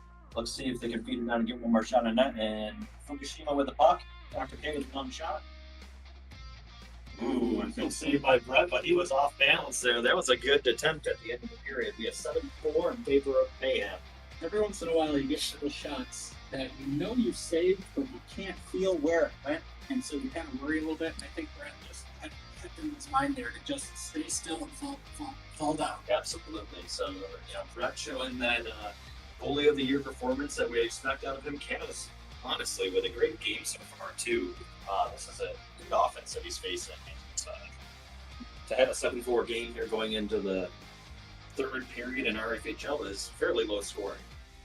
Yeah, I think if I remember correctly, the prediction for week 1 was that Mayhem might be the kind of team that plays a little slower and keeps their games lower scoring.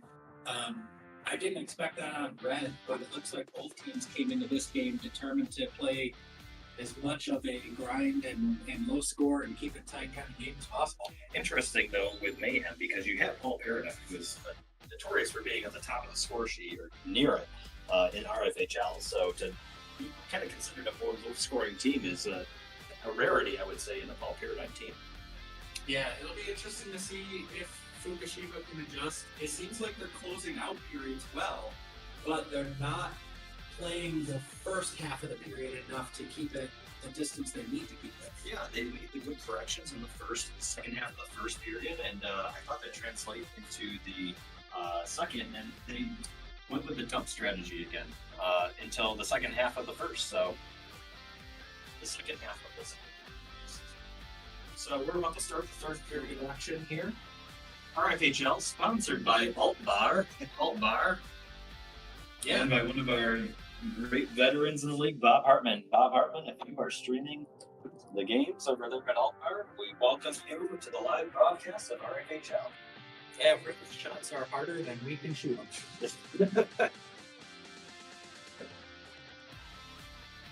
We got a few more players trickling in here in between periods, looking to set up for the next game's action, which is book 2.0, and I will be participating in. Yeah, and we're going to get the smooth, soulful voices of Rob Masson and Evans Packard on the mics, I think, for the next one here. They've just joined us at the broadcast. Yeah, Rob was threatening in the Discord today that he was thinking about not broadcasting it. The fact that he's not giving us this beautiful suite. I was gonna rough from the floor and do it like rough from the floor and do the play-by-play from there, but I figured that's we're gonna have to go across the bridge yet. I know I only the rough short. And we have started play. 15 minutes remaining in this game. We have a 3-point game. Rolando with the turnaround shot on that, and Fukushima already trying to put on the pressure. Ooh. Looks like Fukushima's trying a different combo of players out here. I don't think I've seen these three on the floor together yet tonight, so we'll see if that maybe helps things change it up. Paul and Mike trying to clog the lanes there, prevent the passes in front of the net, or behind the net.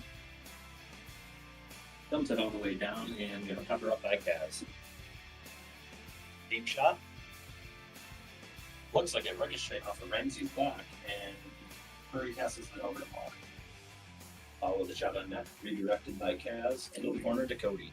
Kaz almost got a free throw there.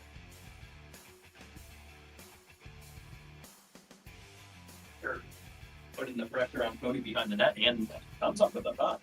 Playing good D here. Bono puts a shot on net, and we have that was a weak windmill by Russ. It was extremely after the fact. There should be a one windmill limit a game for each goalie. Kurt behind the net to Ramsey. Ramsey looking to feed it out to Furlano, all the way down, back into their end. Cody with the block. Furlano putting on that more aggressive pressure that we expected from him earlier again. Oh, Paul with the long shot. That was a great move by Paul behind the net. He toe drag it right around Ramsey, in tight to his own net. A little dangerous, but Paul's the kind of player to pull that off. Yeah. Furlano's trying to do, the 2-3 moves that he's notorious for, trying to get an open shot on net. Me too with Brett, but you need to get Brett to move side to side if you're planning on scoring down him. Yeah. Are you calling for Lano predictable? Are you putting I that up? would never call for Furlano predictable. No way. Oh, that was a windmill, Brett. I wouldn't see that one. Yeah. Excessive windmilling should be called. Randy trying to catch Furlano on the break, but doesn't connect. Cody back in their end. And Kurt with the good stick on it, and Kaz comes down with the puck. Ramsey saw Furlano wide open down there and tried to push the play off the freeze quick, which he can do, and sometimes is a very great shot. Ramsey in the corner. Kurt looking to make a fast break.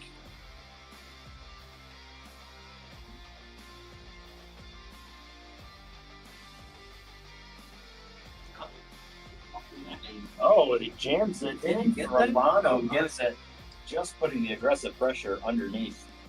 And it's a sneak it past Brett to make it a 2-point game. 11:55 remaining in the third period.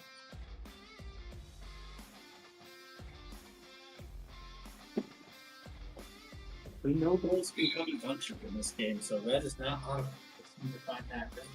Absolutely. Looks like we're in a full line change. We have Dr. K, Blotz, and Sider out there now with the action. Paul settling the puck down behind his own net. Takes a shot out, but Dr. K with the block. Dave King trickles it up along the wall. Sider with the puck.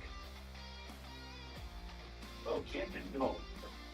And back to the Mayhem's possession.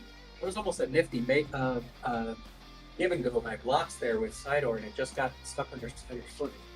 Yeah, I'm always sing Blotz's praises. He has really good awareness on the floor. People underestimate him, and he tends to have great passes or is really aggressive down low, which I haven't seen them use that strategy. Blotz has been playing on defense versus how we utilized him last year, playing more on an offensive front. Speaking of Sidor's feet, if you've got size 11.5 or 12 skates, He needs no one guy. Just one. He's one.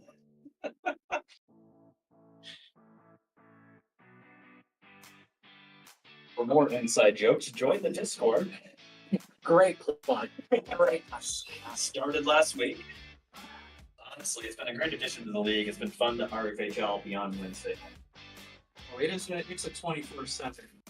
Oh, as we've said before, it's a 24/7 experience. Absolutely. Get him with a freeze, passing the ball. Ball down low to Bob, and Bob tries to feed it down, and it trickles all the way back into their end. Brett with the cover up. Ooh, block. Oh, just Dave King immediately turns from offense to defense, and You were just talking about two ladies in attendant position lots. Right away, you proved me right. yeah, lots of greedy in front of the net. Really good at putting rebounds and getting those scrappy goals. We'll see if he takes a little bit more offensive fire. Oh, my! Lots like man, just keep talking about it. He's gonna do it. All right, lots in the assist by me. Yes, apples to the phone broadcast booth. 1 goal game, under 10. You were calling it earlier, goals come in matches in this league, and it looks like Fukushima is getting the momentum now. Curry with the shot, and Dave King with the. Dr. K with the block and immediately puts 3 shots on net. I gotta say, if this game stays tight, I would look for maybe the last 6-7 minutes of this game to get real feisty. We might be seeing a little bit of a grinding finish for this game. We might see what we've been expecting from Fukushima ever since draft night. It does look like Red is going with a different strategy with lots. Great feed with side door, and Paul just gets a stick on it. Oh, what a save by his back door, all like that. Delano back on the ice. Good block by Delano regains possession. Download the side or has a backhand, but it goes wide of the net. Delano with the low angle shot. Brett puts a pick on it, and Paul goes back, and good save by Kaz. I gotta say, these both missed Furlano and the side or miss Kurt wide open point up there. And we all know Kurt's slap shot does have a great potential. Ooh, Snyder with a good defense on Paul, really being aggressive. And it looks like we're getting a penalty on side or. How much time's left there, Brian? We got 7:48 left, so 6-7 minutes left. A little bit grimy.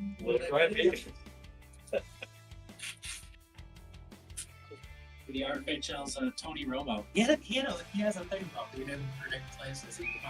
I was trying to think if I could combine 2.0 and Nostradamus. It wasn't coming to my head. So, all right, we got back here. We have a power play on Mayhem side, but on the controlling the puck. Looks like he's looking to possess on this as a surfing opportunity. Yeah. And for hunting over the top on Cody there. I don't know. Bob was throwing elbows down. You can see him here too. He's the ball. Oh. Blocked by Furlano. Oh my goodness. Oh, hey, you said it. Furlano's got to take over if they want to get in this game and stay tight. Look at this penalty kill by Furlano right now. Absolutely.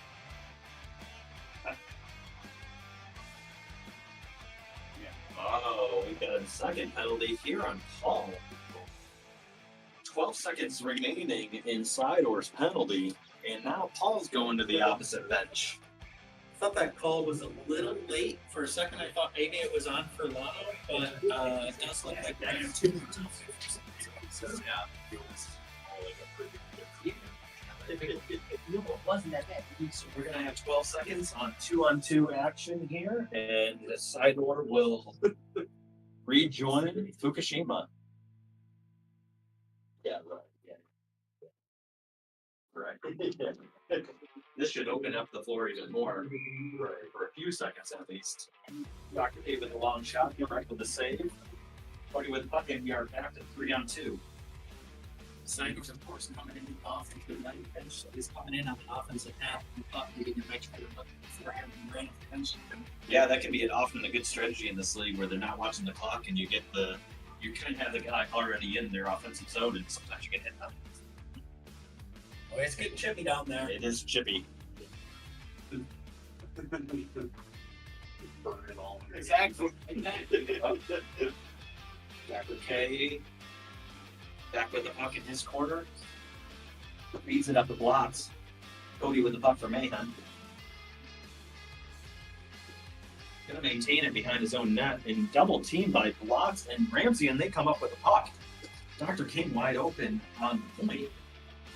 Plots down low. King gets a puck on it. And we caught along the door here. Oh, and we have Ruff's getting a little funky down here. Yeah, it's getting to be exactly what I thought it was going to be in this game if the score was close with this much time left. We got 5.5 to go, and it's a 1-goal game. Lots of time left here.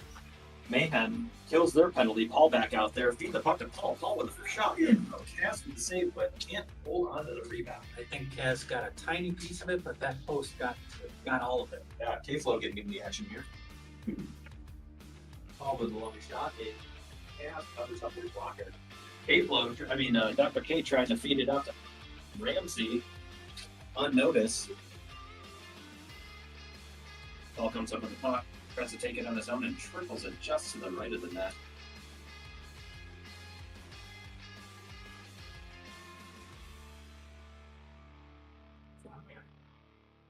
Dr. K with a good block, and we have Ramsey down low with the puck. Feeds it across center to Glotz. Often a dangerous pass in this league. Yeah, there's a lot of players on the team that have hockey sets, so they're going to look for that lane, pick it off. I'm surprised that one got through. Okay, putting on the pressure. Rookie Curry trying to float in front of the net for the rebound. Feeds it, tries a blind pass, but veteran presence of Dr. K realizes and gets a stick down for the cross pass.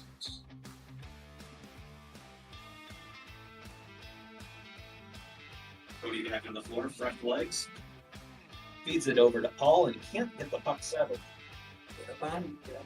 Yep, long shot. That shot. Dr. K notorious for block shots, and Kaz takes one off the mask.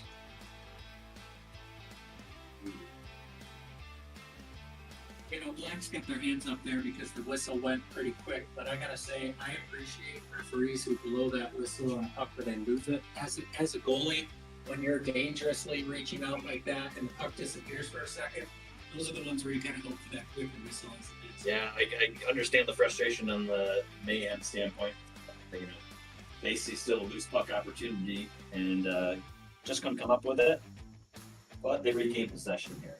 And it's a good time to remind everybody that all the refs in this league are volunteer. Everybody's volunteer, so there's going to be calls sometimes where you don't agree with what happened, but they're doing their best out there, and that's what we thank them for. Cody settling the puck, feeding it along the wall, side or back for Fukushima with the puck, feeds it back and all the way to Kaz. Side goes a long shot, ricochets off of Furlano's stick, but just can't find the back of the net.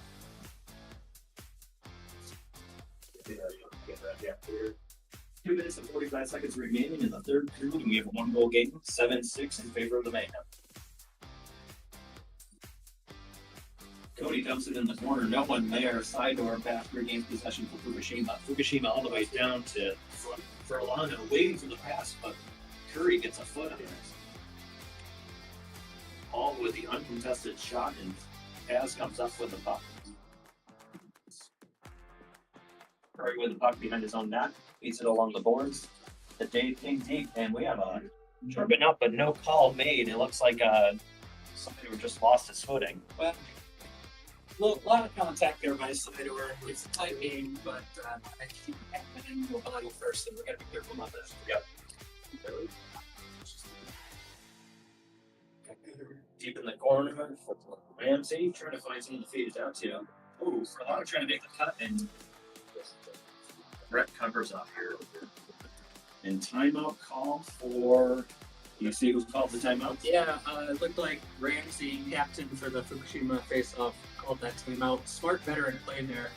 For those of you who don't know, usually after a freeze, the team has to clear the crease, but on a freeze, if a timeout is called, it's a face-off. So essentially, he's giving Red a chance at a position that was not a pass. So smart play there. Very smart veteran play by Ramsey. Also, probably a team that's in need of a breather here after really playing an aggressive strategy for the last few minutes of this third period. It's an exciting one. It's going to be, minute 45 left, 1-goal game. It's going to come right down. Yeah, we were commenting on the first period where it was a little sloppy, it didn't look like there was a ton of strategy other than, dumping it into the zone, and things have turned around here. turn into the game that we were more anticipating.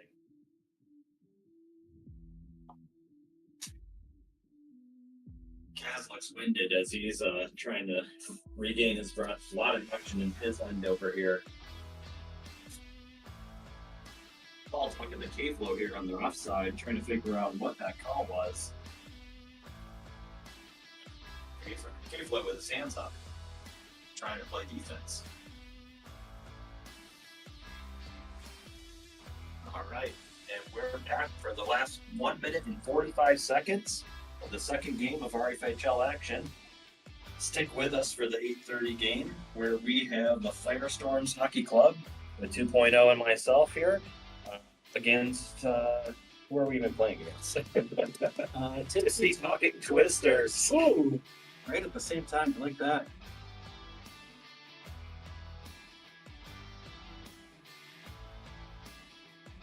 This game has been refreshing. No need to do any French pronunciation so far, so I'm been happy. Oh, Cody almost puts one back. Yes, Kaz, and Kaz covers up. And we have a timeout called on the Mayhem side with 1:20 remaining in the third. They're milking the clock like the 2-minute warning in an NFL game. Same strategy though. There was a possession that they got to regain there. And again, take a breath as Fukushima's putting the aggressive pressure on for this, try to get this last-minute goal. One thing I'm noticing is that Fukushima made a line change a little bit more recently than the black team, Meteor Mayhem. And black, they're all kind of bent over, catching their breath, and Fukushima is standing there staring them down. They look a little more refreshed. That might be what they need right now. Yeah, absolutely. You got some good athleticism here on the Fukushima side. You got it looks like Furlano, Ramsey, and Blobs are planning on taking the last minute stand here. Be curious how they set up, whether or not Furlano plays back, or if they're going to play Blobs up. Ramsey's known as a face-off specialist, going up against Cody, who hasn't been in the league too long, so we'll see what happens. There you go. Furlano with the puck, fires it deep into their end. Behind the net, Ramsey comes up with the puck, tries to swing it around to Furlano, but just a little wide. It goes all the way back to the machine's end. Cody with the puck behind his own net, once putting on the pressure, double team by Ramsey and Bloff. They come up with the puck. Oh, no, Cody is able to maintain. Killing the clock here in the corner, and Bloff's trying to beat it out to Furlano, but Paul gets a stick on it. Cody wide open, nobody covering him. Ooh, oh, and Cody sneaks one past. Yeah, that looked like it got all the way down and in clean. No, for the interesting, Fukushima's putting on really good pressure there. And they laid off Cody and gave him wide opening, no pressure on him, and Cody takes the long shot, takes it back. Yeah, you're reading my mind. That puck went loose over on the wall, and it was definitely a 50-50 battle, but Red looked like they were waiting for somebody else to be the one to go over. And now we have a 2-goal deficit with 45 seconds remaining. Not a team-end goal, but difficult challenge against press.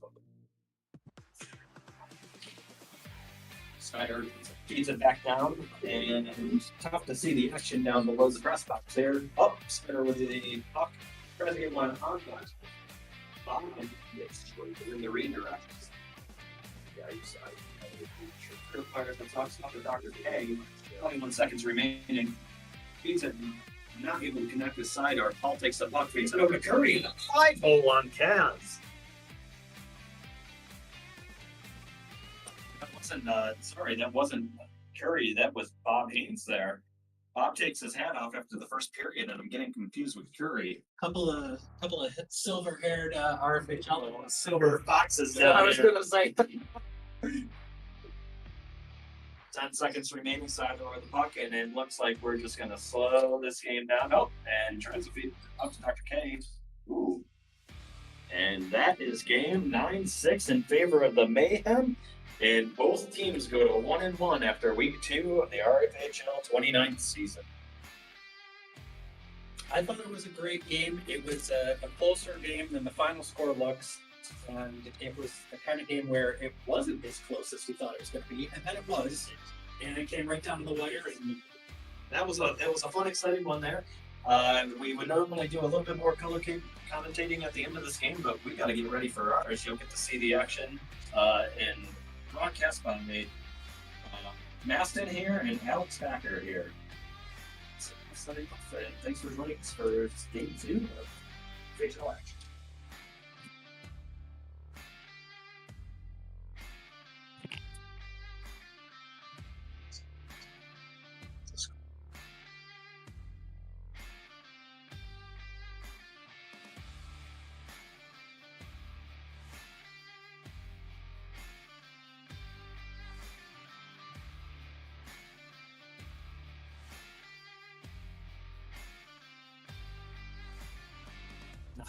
It's going in and out, and I heard you perfect. Okay, I held it here this time because I felt like the last time I played.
Hey, Peter, can you hear me?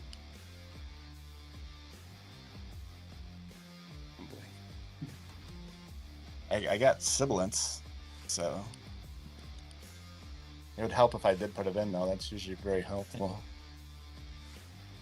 While I'm waiting for him, I'm going to pull up the score sheet.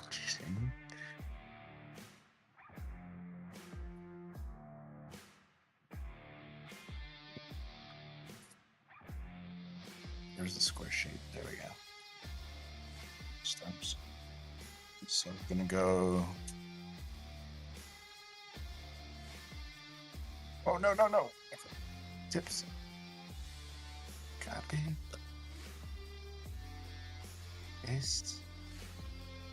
And then we got the Firestorms Hockey Club. Copy. Paste. This one good. I should just clip it. Oh, he can hear us.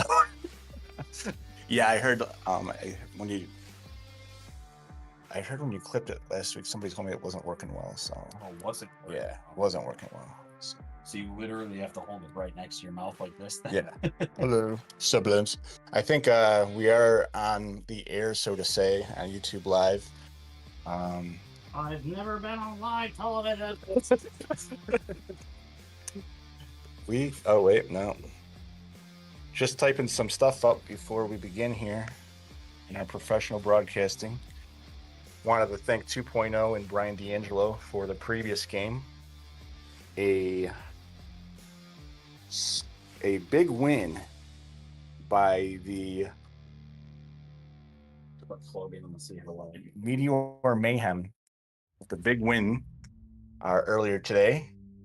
And you are in store for a treat today as we have the Tipsy Talking Twisters taking on the Firestorms Hockey Club.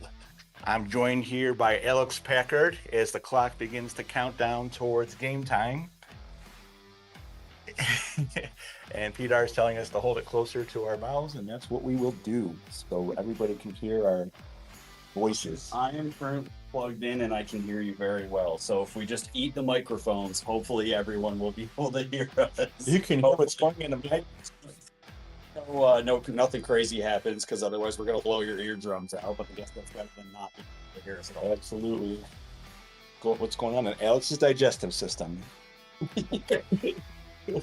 All right, so Rob Maston joined by Alex Packard and battle of two teams who won last week. We have two 1-0 teams.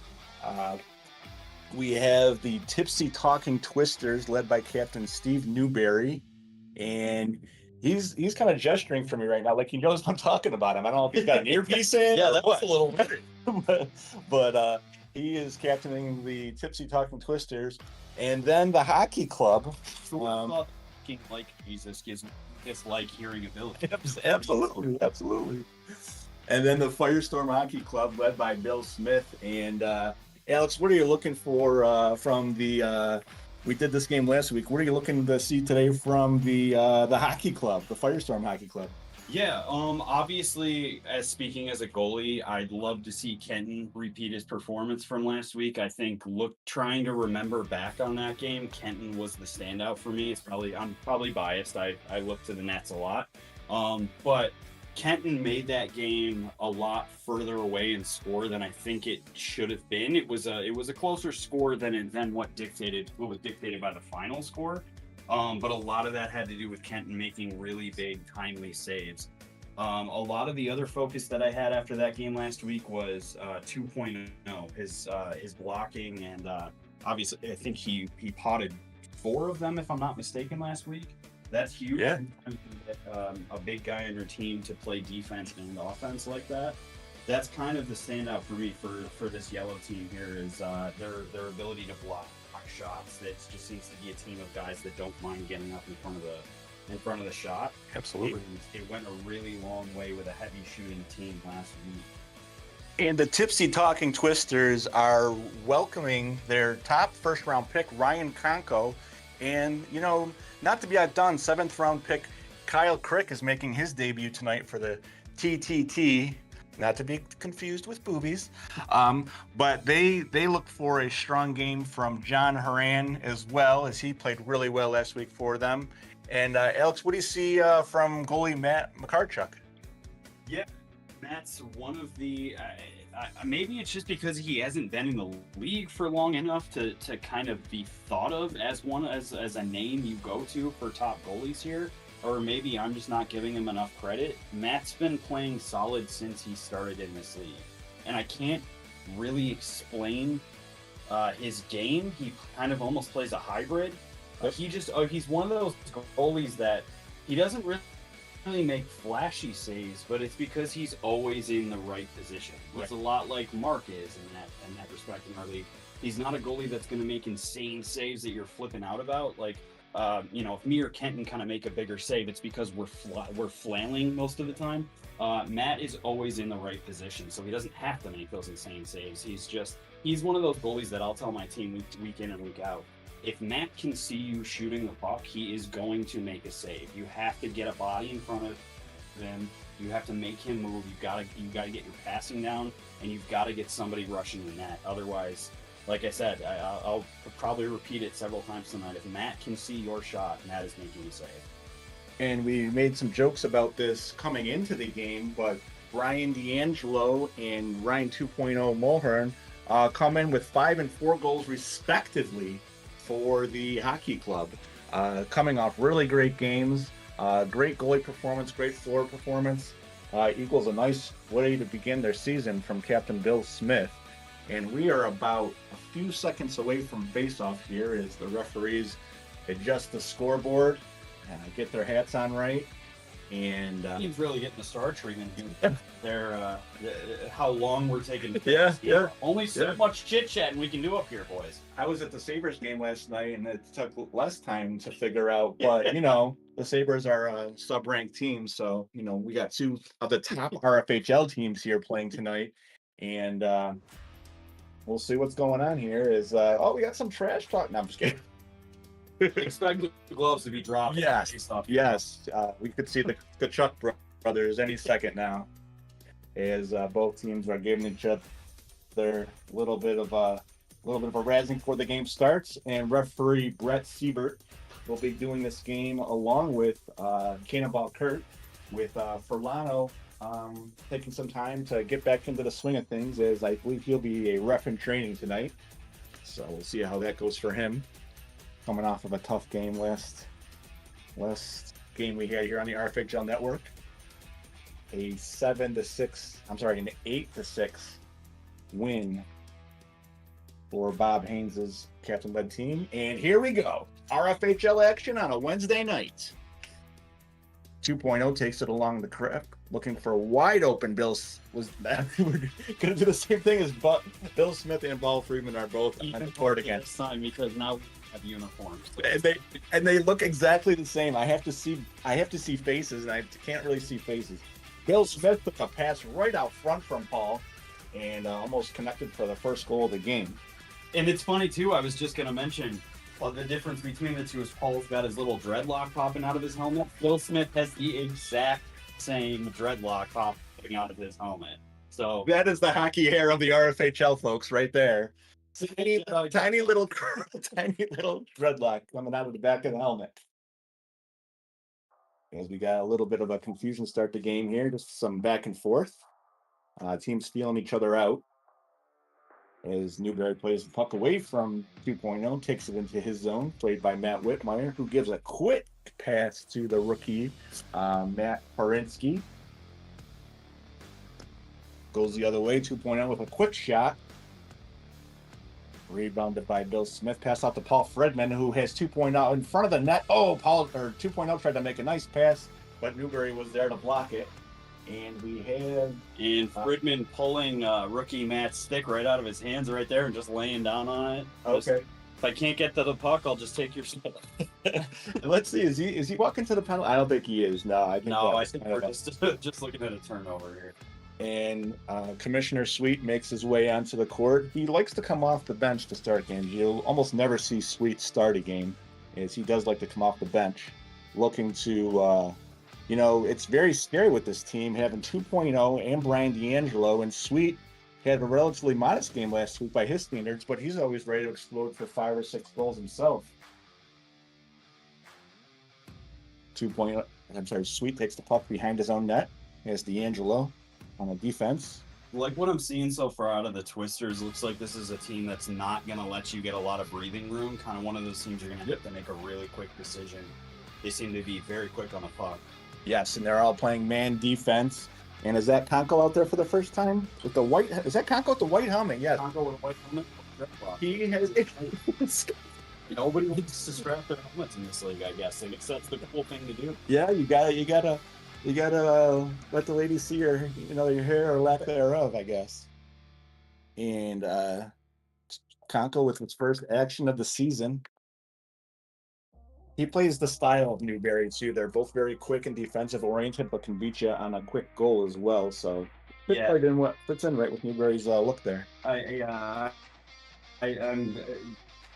the kind of ball I'm seeing from this Twisters team so far is just they're a pesky team. It's not really a lot that Yellow can set up here. You're kind of gonna have to look for one of those long errant passes for somebody to break out on. But this is going to be a tough team, I can tell, to get anything really set up with. And quick shot by the rookie, looking for his first goal of the year.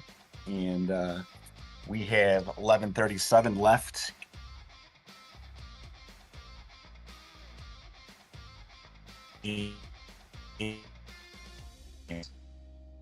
Matt right there, that's a big save. Had a body in front of him, just as I was saying you got to do with him.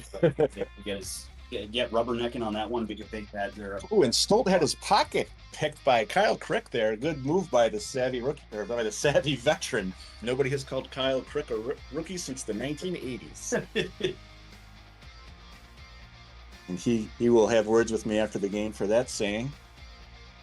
As teams look to get mad at the announcers for things that are obviously true. 2.0 takes the puck behind his own net. Pulls it up to Bill Smith. Here's Bill along the wall. Bill blocking that pass, or had that pass blocked by Steve Newberry, a big part of his game. These goalies aren't seeing too much here with 10:35 left in the first period so far. Both teams getting a lot of good bodies and right in that kind of middle area right there, and kind of annoying as a goalie if it's not your team, but great as a goalie if it's your own defense in front of you. But yeah, you're right. Only a few saves so far for either goalie. Big one right there by Ken. Oh, that one went off of the back wall and Kenton was Johnny on the spot right there because he was able to see behind him and poke that away. Looks like we've got a John Horan sighting out of the RFHL.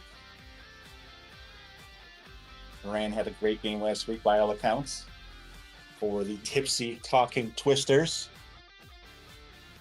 and the Firestorm Hockey Club. Facing off at this 8:30 tilt here at Derek Katora. Puck played onto the other end. Ooh, almost a quick pass from Friedman to Smith. 2.0, the puck at the point. Takes a quick shot, just went under the elbow of Matt McCarchuk on the right side. Matt Whitmire out on the floor for the first time tonight that I've seen. And if Twisters can get a solid passing on that kind of middle pass, I've been noticing a few of their plays now. They've just missed on that cross pass, kind of, trying to shoot it over to the other side from where the passer is. If they can connect on that, it looks like Yellow's letting them get that done a lot. Sure thing. And John Horan just had a nice block and gets the puck off to Matt Whitmire in the corner. Passes up to Newberry up to center. Intercepted by 2.0, but that is saved quickly by Matt McCarchuk. Great play by both. Newberry with the puck, trying to find some open space. Both teams playing great defense to start this game as Kenton jumps on another puck for a freeze. Quick shot by Brian D'Angelo's, turned aside by Matt. Here comes Ryan Conco. Speed and hustle. Ryan Conco out there looking for his first goal of the season. Checked by COJ fellow member, Jeff Sweetmeat Sweeting, who has the puck. Passes it off to D'Angelo for a quick shot. As for the first time there, I don't know if that's ever happened before where something rolls off the stage, somebody gets it, and there's no stoppage in play. Kurt just running right off the stage, nonchalant, grabbing a roll of tape there. That was way to go, Kurt. And I think he's a ref in training for this game, as Furlano did take over this game for him. I'm sure Kurt's happy to sit a game out as a ref. A thankless job of an RFHL ref. Sweet with the puck behind the net. Looking for rookie Mark Stolt. Quick shot. Stolt takes the puck around our blind spot here from the quick shot by Brian D'Angelo, goes off the stage, and that is a playable puck as Conco tries to take it by Jeff Sweetmeat there. Gets it to the middle to Steve Newberry. Great defensive play there by Mark. And that's a huge play by Yellow right there as it almost goes in. That was D'Angelo just shot a little bit wide of the goal, or else we would have had an easy one there, but tough to control that curling puck for sure. Newberry, quick shot, blocked by the rookie, Mark Stolt. Great defense. Yes, sir. Absolutely. He's a presence out there. Quick shot by Sweet. And here we go. Brian D'Angelo on the puck on the corner. Being checked by Matt Whitmire, who intercepts it. He had it through, and another great play by the rookie, Matt Stolt. And he was able to clear the puck away from danger, and the puck is taken by RFHL veteran Ryan Conco, who plays it off to Kyle Crick. Cricker looking for a rebound. Bail out his goalie there.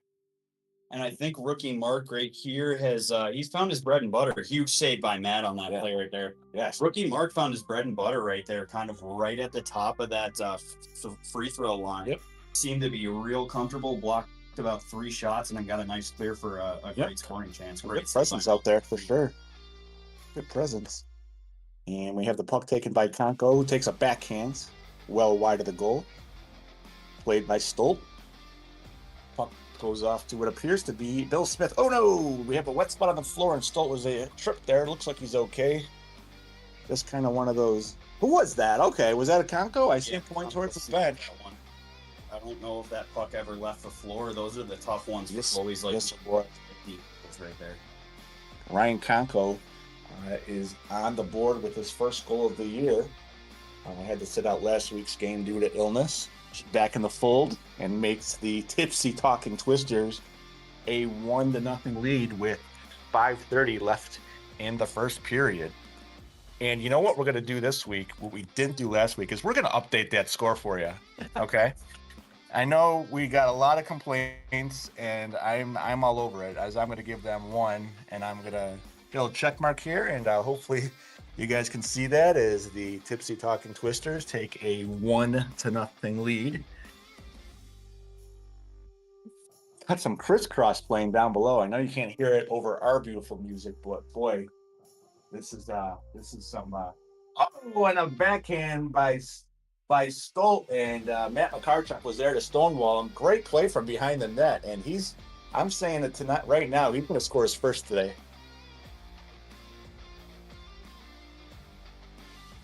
Looks like we got Ritsky plays the puck down. 2.0 comes off the bench. Oh, man. And 2.0 makes a nice play. Oh, man, Sweet going the other way and just barely was able to clear that out by the Tipsy Talking Twister. Sweet takes a quick shot. That's played out front, still loose. Blocked there by right in front of the net. Big defense, big defense. He's showing his maybe a little bit of a strategy to not show up to the draft and pregame and just dominate out of that 6th spot. He's doing really well so far. Good shot by 2.0 on a rebound.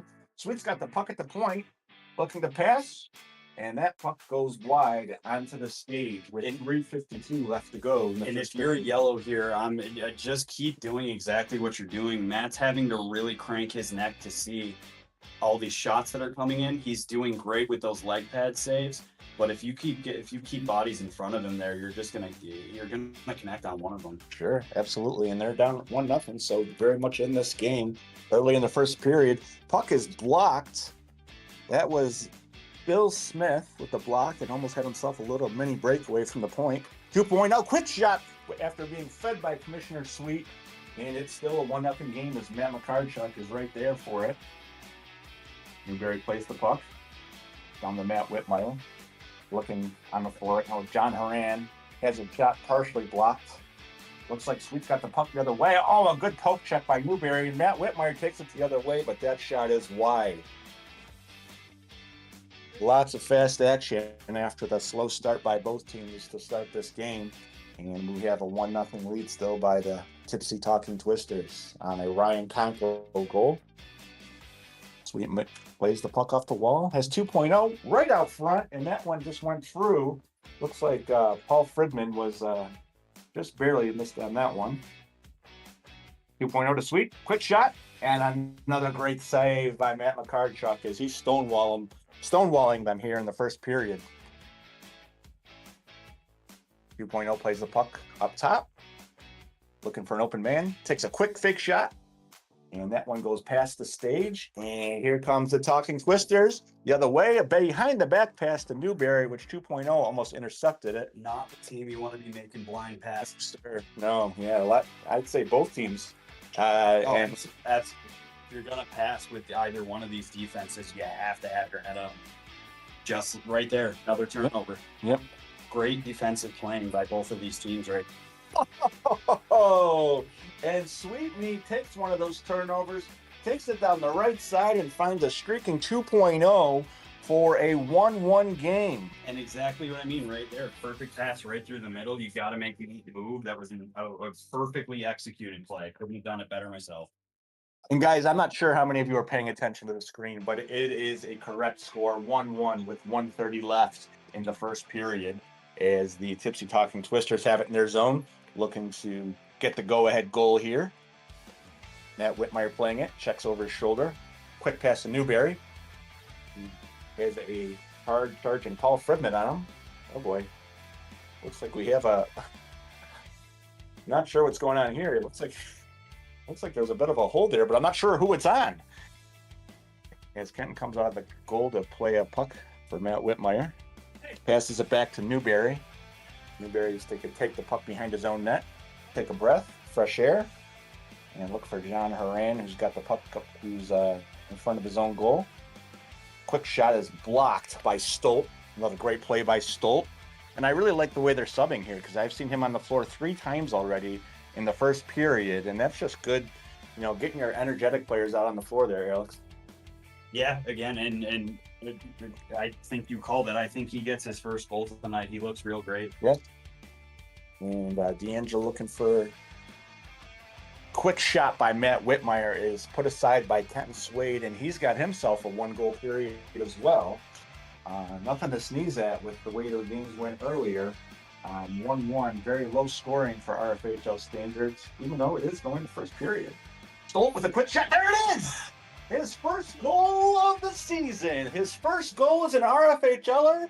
He took a turnover in midcourt and put it right by Matt McCarchuk, and he has given the hockey club a 2-1 lead. And a beautiful shot at that, stared me right down. And as I was saying pregame, that's not easy to do, but he just picked the corner right on him. One of those that you can't really do anything about it as a goalie. Just a perfect shot. All right. And as we go into halftime, I am going to update the score, okay, everybody? I know. It is now 2-1 with the Firestorm Hockey Club. In yellow, for those watching at home and maybe colorblind, the Firestorm Hockey Club has a 2-1 lead over the Tipsy Talking Twisters. And Alex, what did you see in that first period that maybe surprised you? Maybe expected more goals? I don't know. Yeah, definitely. You always expect more than 3 goals a period in this league, no matter who's playing. That was just a really heavily defensive period. Love what I'm seeing out of that. Everybody, I think, who knows me knows I love my defense, and a lot of blocked shots. Just a lot of good hockey sense coming out of the defensive plays in that period. A lot of passes that were getting picked off just in the right spots, and I would love to see a hard defensive battle just continue through this game. No slight to the goalies, but I definitely think the defense is making this a closer game. And it looks like we have an official review right here as Mike Furlano has a goalie stick and is checking Kenton's goalie stick for any inadequacies. And Mike Furlano, we thank him for jumping into the fold with all the referees, as I know we're always looking for referees and people to volunteer on stage with the scorekeeping, and then my motor mouth here in the broadcast booth. If you want to give it a try, let me know. All right, so I guess after all that talk about the scoreboard, it's not feeding to it. Yeah, so we'll get that under control for maybe next week. I apologize, PR and the production staff here at the RFHL. But on my Excel sheet, I do have the Firestorm Hockey Club 2 and the Tipsy Talking Twisters 1 on a late goal by rookie Mark Stolt to end the first period. And we're just seconds away from second period action here at Derek Katora. And I'm not sure how many hockey games you've watched over the years, but a referee wearing what are those called? Alex, help me out. I'm a little bit. What Brett's wearing there? There we go. Jeez, my kids have them, and I can't even think of the name of them. My kids are talking about wearing them today with this weather. Well, you can't even remember your kids' names. So, yeah. Why would you know what? And last week we were, taking our phones back, and I had a picture of Alex's kid on my phone, and I didn't understand why, and we were able to sort everything out, and Alex still has some words were exchanged on us now. Let's forget it. And it looks like the Tipsy Talking Twisters are going to start out with rookie Matt Horinsky and Kyle Crick on the floor. 2 veterans of the RFHL outdoors. And I think the rule of thumb here for the referees was, hey, we're on time, so what if we weren't? Exactly. And he probably got some talking to from the crowd as we get the second period going with 2.0, winning the faceoff back to Brian D'Angelo. Looking for a quick shot that he takes, and Matt takes an easy save there to start the second period. Matt plays the puck off the wall. Oh, Congo had a nice centering pass right there, but nobody home. Oh, 2.0 with a breakaway, and you don't see that too much with 2.0 gets so many of those little breakaways with, a big guy like that. You wouldn't expect him to be so speedy, but he just finds a way to do that every game. I bet. Well, as I said, that one right there was a head down, kind of a bad pass, and 2.0 amongst many others on his floor now. not the guys you want to be passing with your head down around. He will need to pay for that. Huge save by Matt. Very true. And if you are new to the RFHL, keep that head up. Look where you're passing the puck, or get it down the other end. 2.0. The puck off down below. D'Angelo and Herinsky go at it. 2.0 the puck, quick shot, and that goes well wide of the goal. Played by Ryan Tonto. Looking to take the puck down the right side wall. Big save by Matt. Oh, D'Angelo had his first shot blocked by rookie Matt Herinsky, but the second one he was Johnny on the spot, and they now have themselves a 3-1 lead for the hockey club. I think that's Of the Firestorms. this game is just stick with it. Even if you think the play might be over, just keep going. You never know what's going to happen. D'Angelo picks a corner off when we made a loss before. Very impressive start for the Firestorm Hockey Club, and seen a lot of good minutes. I mean, between Stolt and Fredman back there on defense, and 2.0 and Sweetmeat on the front side, this team is, and that's not even mentioning D'Angelo. So a very impressive start to the season by the Firestorm Hockey Club and Captain Bill Smith, who's no slouch himself, with a great quick shot, and he's more than happy to play good defense to start this season and get his team some leads.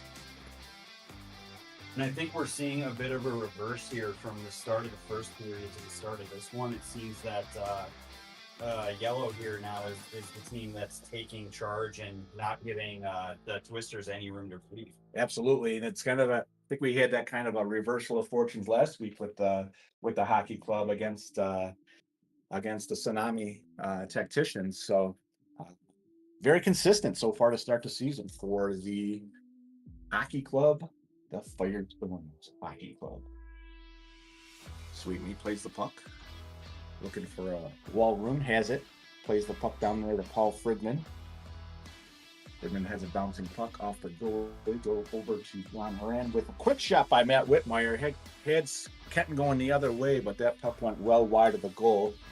Sweetmeat doing his patented fast action behind the goal. He has a quick pass, and that's a good save by Matt McCarthy up there, Alex. Great save by Matt. I would have loved to have seen Paul shoot a little bit earlier there. That's a great pass through the middle by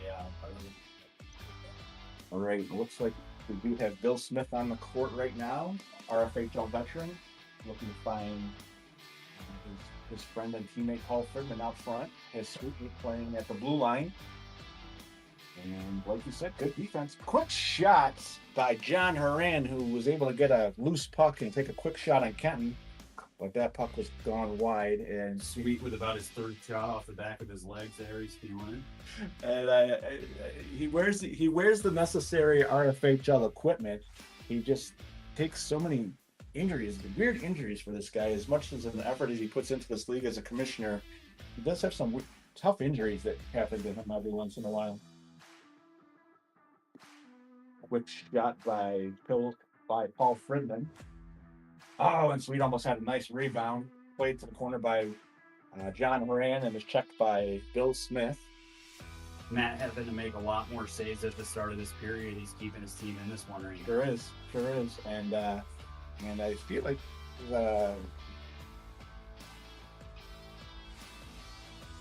the talking Tipsy Twifflers are making me say their name a few times. They're not as playing as hard defense as they started off, that's for sure. And Sweetmeat takes a puck behind the net that Matt Whitmire almost scooped up for an easy goal, but does not. And it is still a 3-1 game with 10 minutes left in the second period. Twisters, I'm noticing, kind of playing tired a little bit. A lot of kind of one and dones, a lot of dumps off of their own end. They're great playing in front of Matt. Don't seem to really know how to set anything up going back toward Kent not having to do too much right now. And Brian D'Angelo makes his way in the court, takes a quick shot, has that puck right out front, and he didn't see it, but Matt's able to get that puck under his pad and maintain that 3-1 deficit. Quick shot by John Horan off the freeze, goes into the stage, and that will be a freeze for the hockey club. Sweetmeat, quick shot, blocked easily by goalie Matt McCarchuk. Oh, a good shot by Bill Smith. That was a riser and just wide of the net. Sweet with the puck right now in the middle of the court. And, Matt McCarchuk able to glove it, but it goes wide and safely away from the goal there.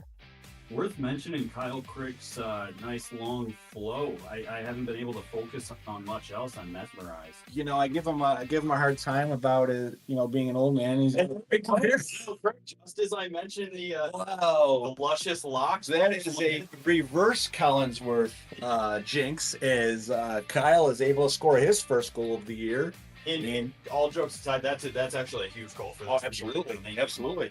I feel like they're playing real tired, and Kyle coming in there with a huge net crash and a Yes. poke. Some RFHL veteran presence out there to collect that loose puck and take a quick shot there. Great play by Kyle. And he's still out there with RFHL vet Ryan Conko, one of the longest serving vets here in the RFHL, but still younger than almost everybody. He's got that Paul Red thing going for him.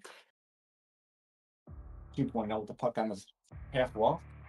Plays it behind the goal. Great play by Conko to steal that puck on the goal.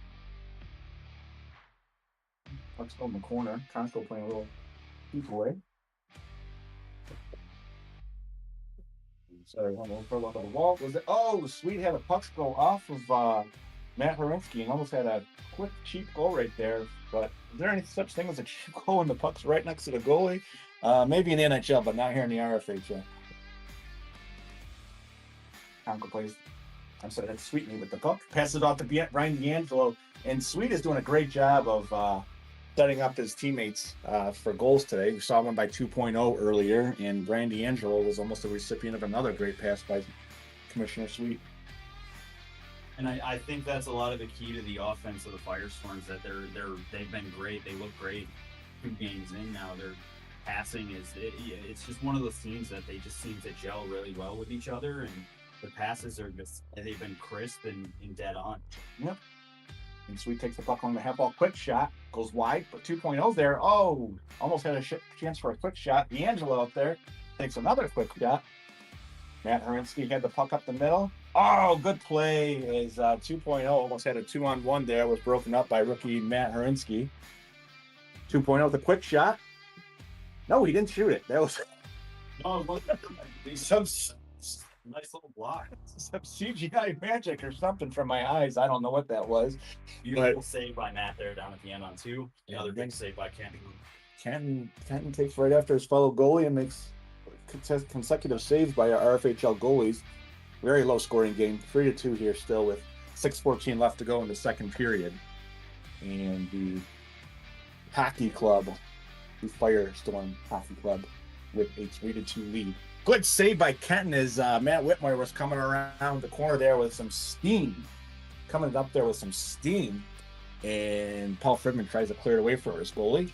Quick shot by Newberry. Blocked.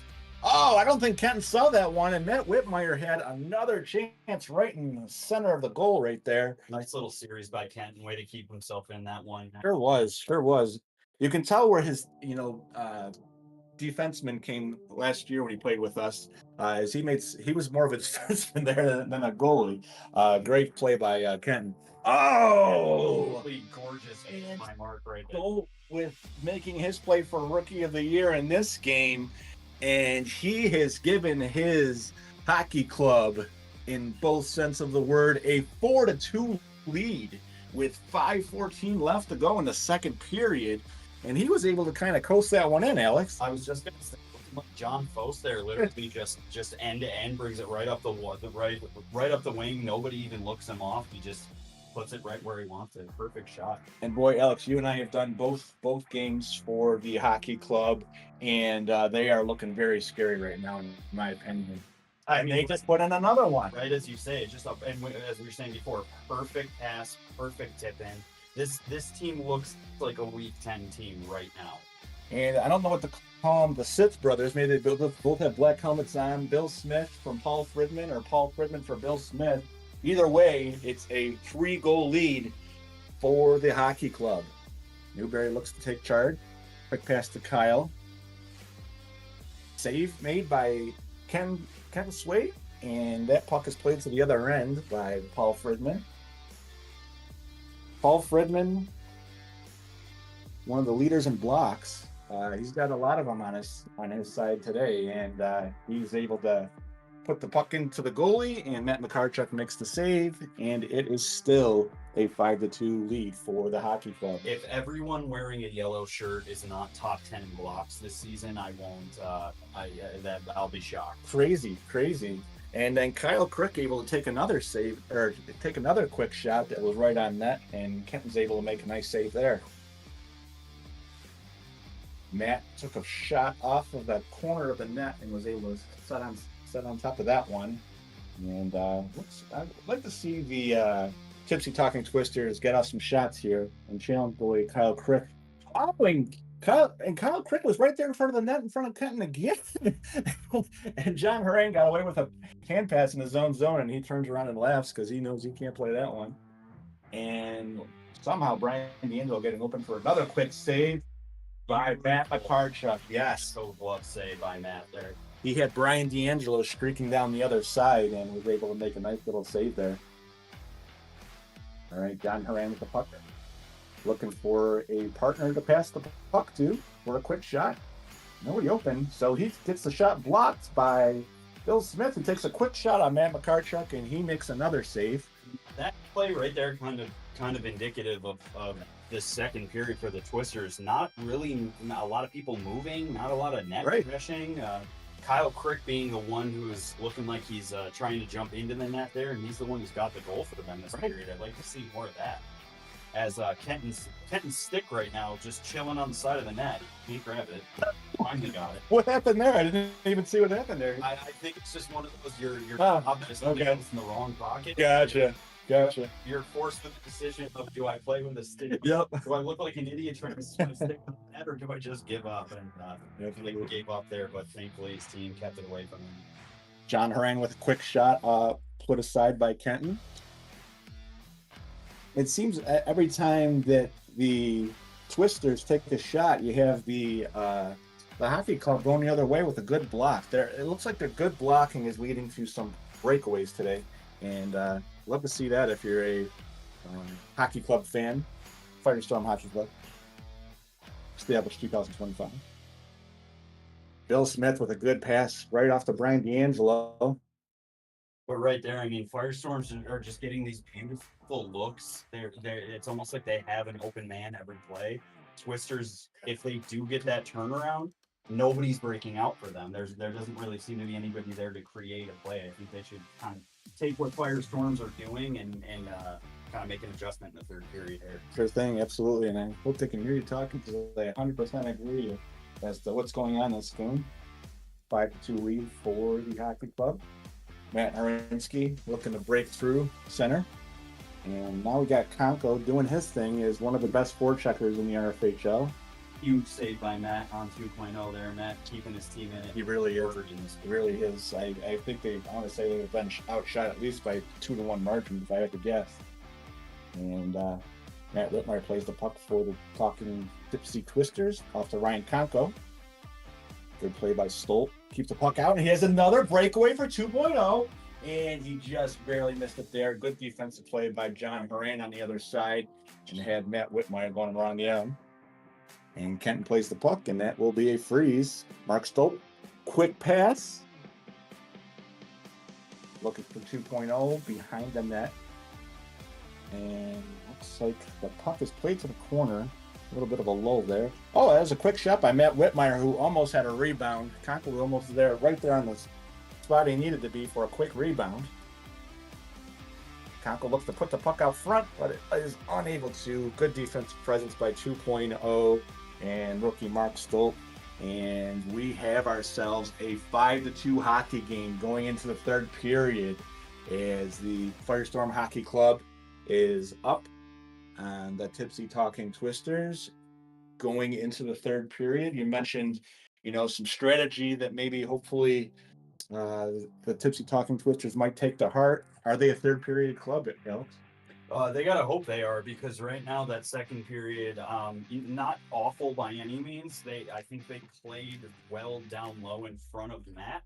I think their issue was offense that period. I mean, you're only coming out of the period with one goal, and that one goal came from your last round player crashing the net, which you need more scoring if you're gonna survive in this league. And I think you should look at what Kyle did on that play and keep trying it. And I know, and Kyle, to his credit, did it about 2 or 3 times, just didn't connect on those hits too.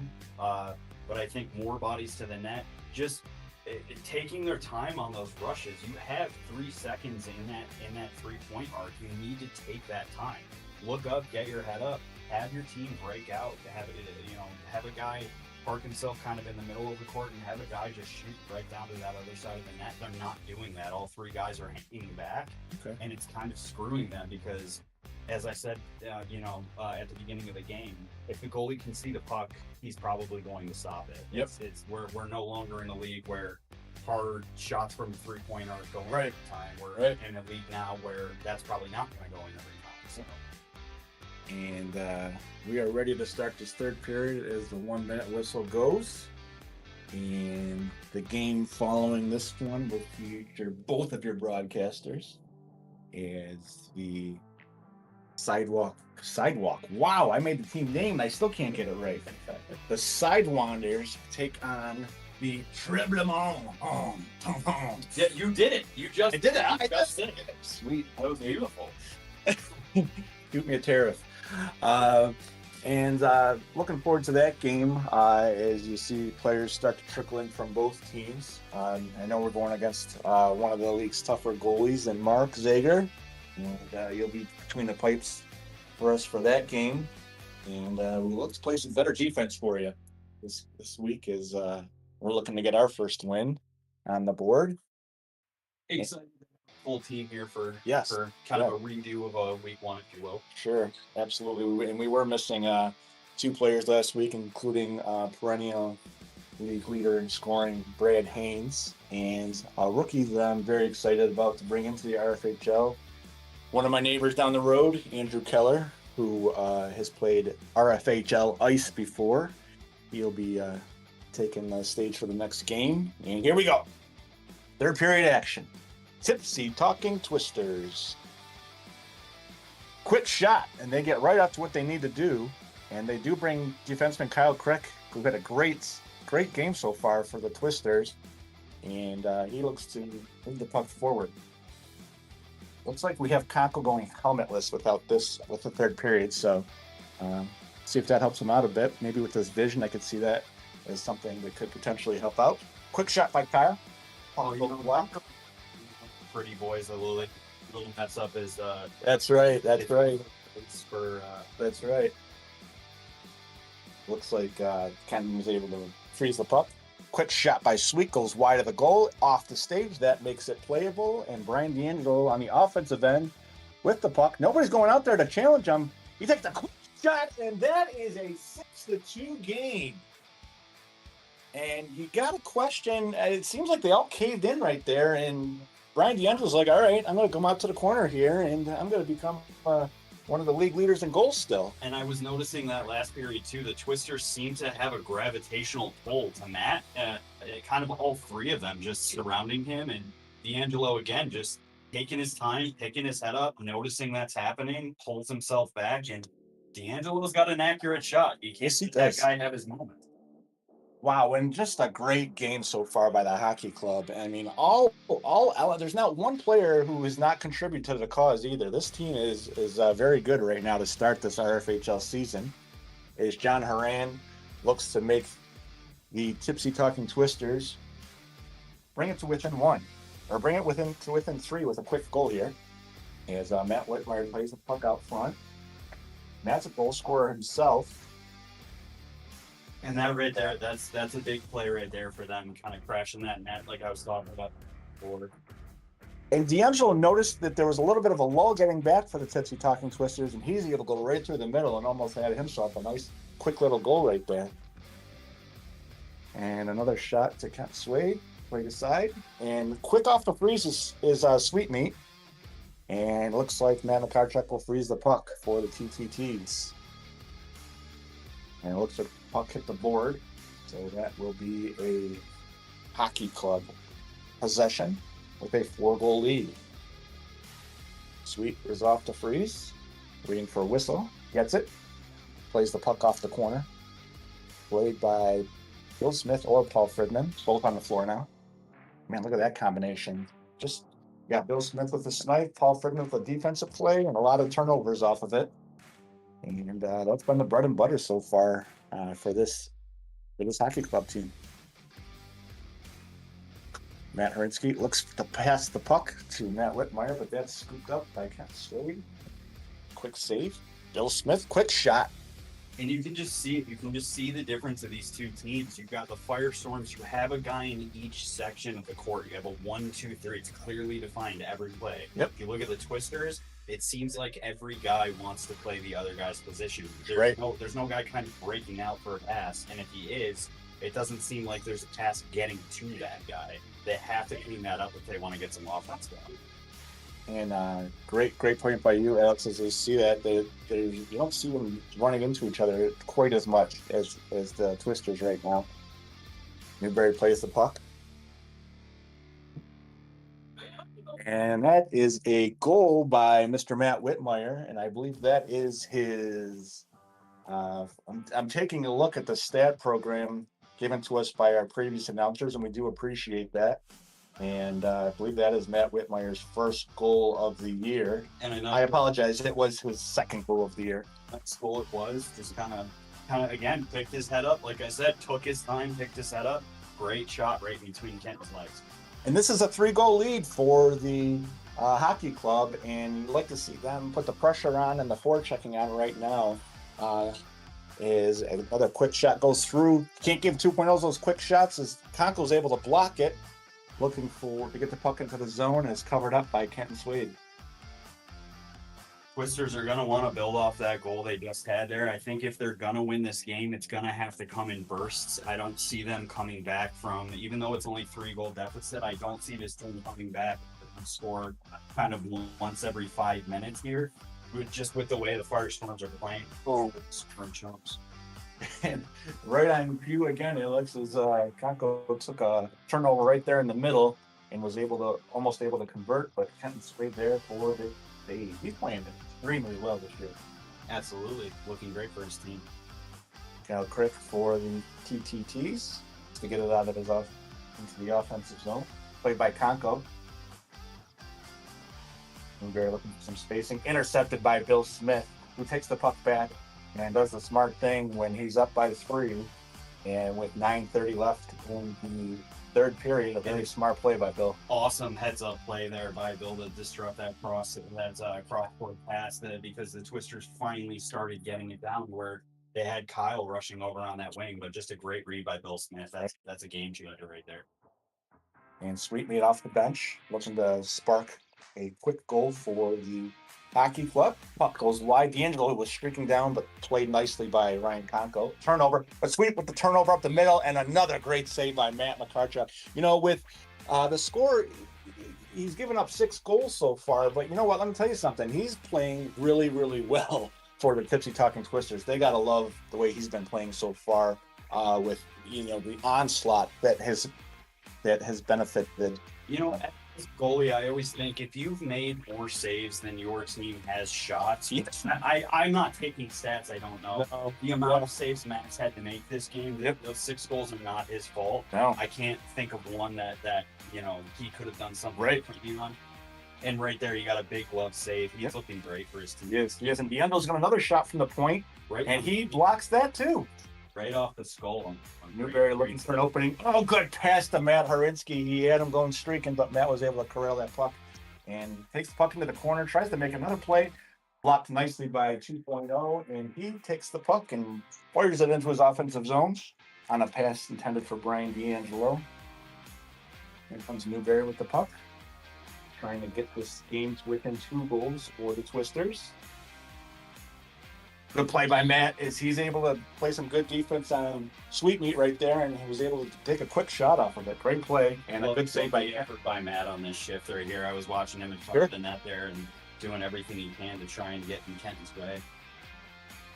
And we have 7:30. We are halfway through the third period, And it's still just a 3-goal game. We've been giving the Twisters a hard time as far as, maybe some defensive lapses, but they've only given up, 6 goals. So it's still their game to go. And Sweet just works his way right through the middle.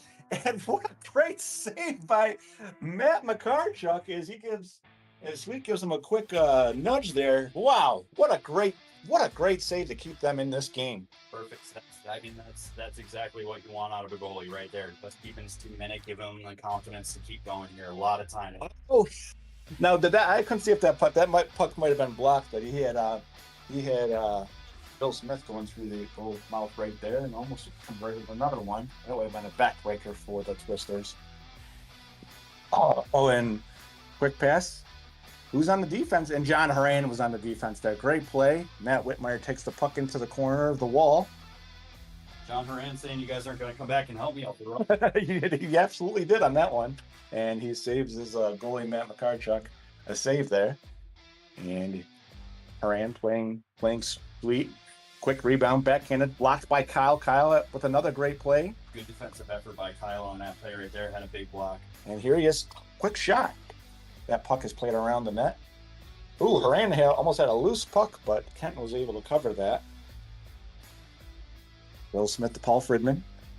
Off to Sweet. Quick shot by Sweet. And Matt McCarchuk is keeping his team in this game right now with some quality saves going into this third period.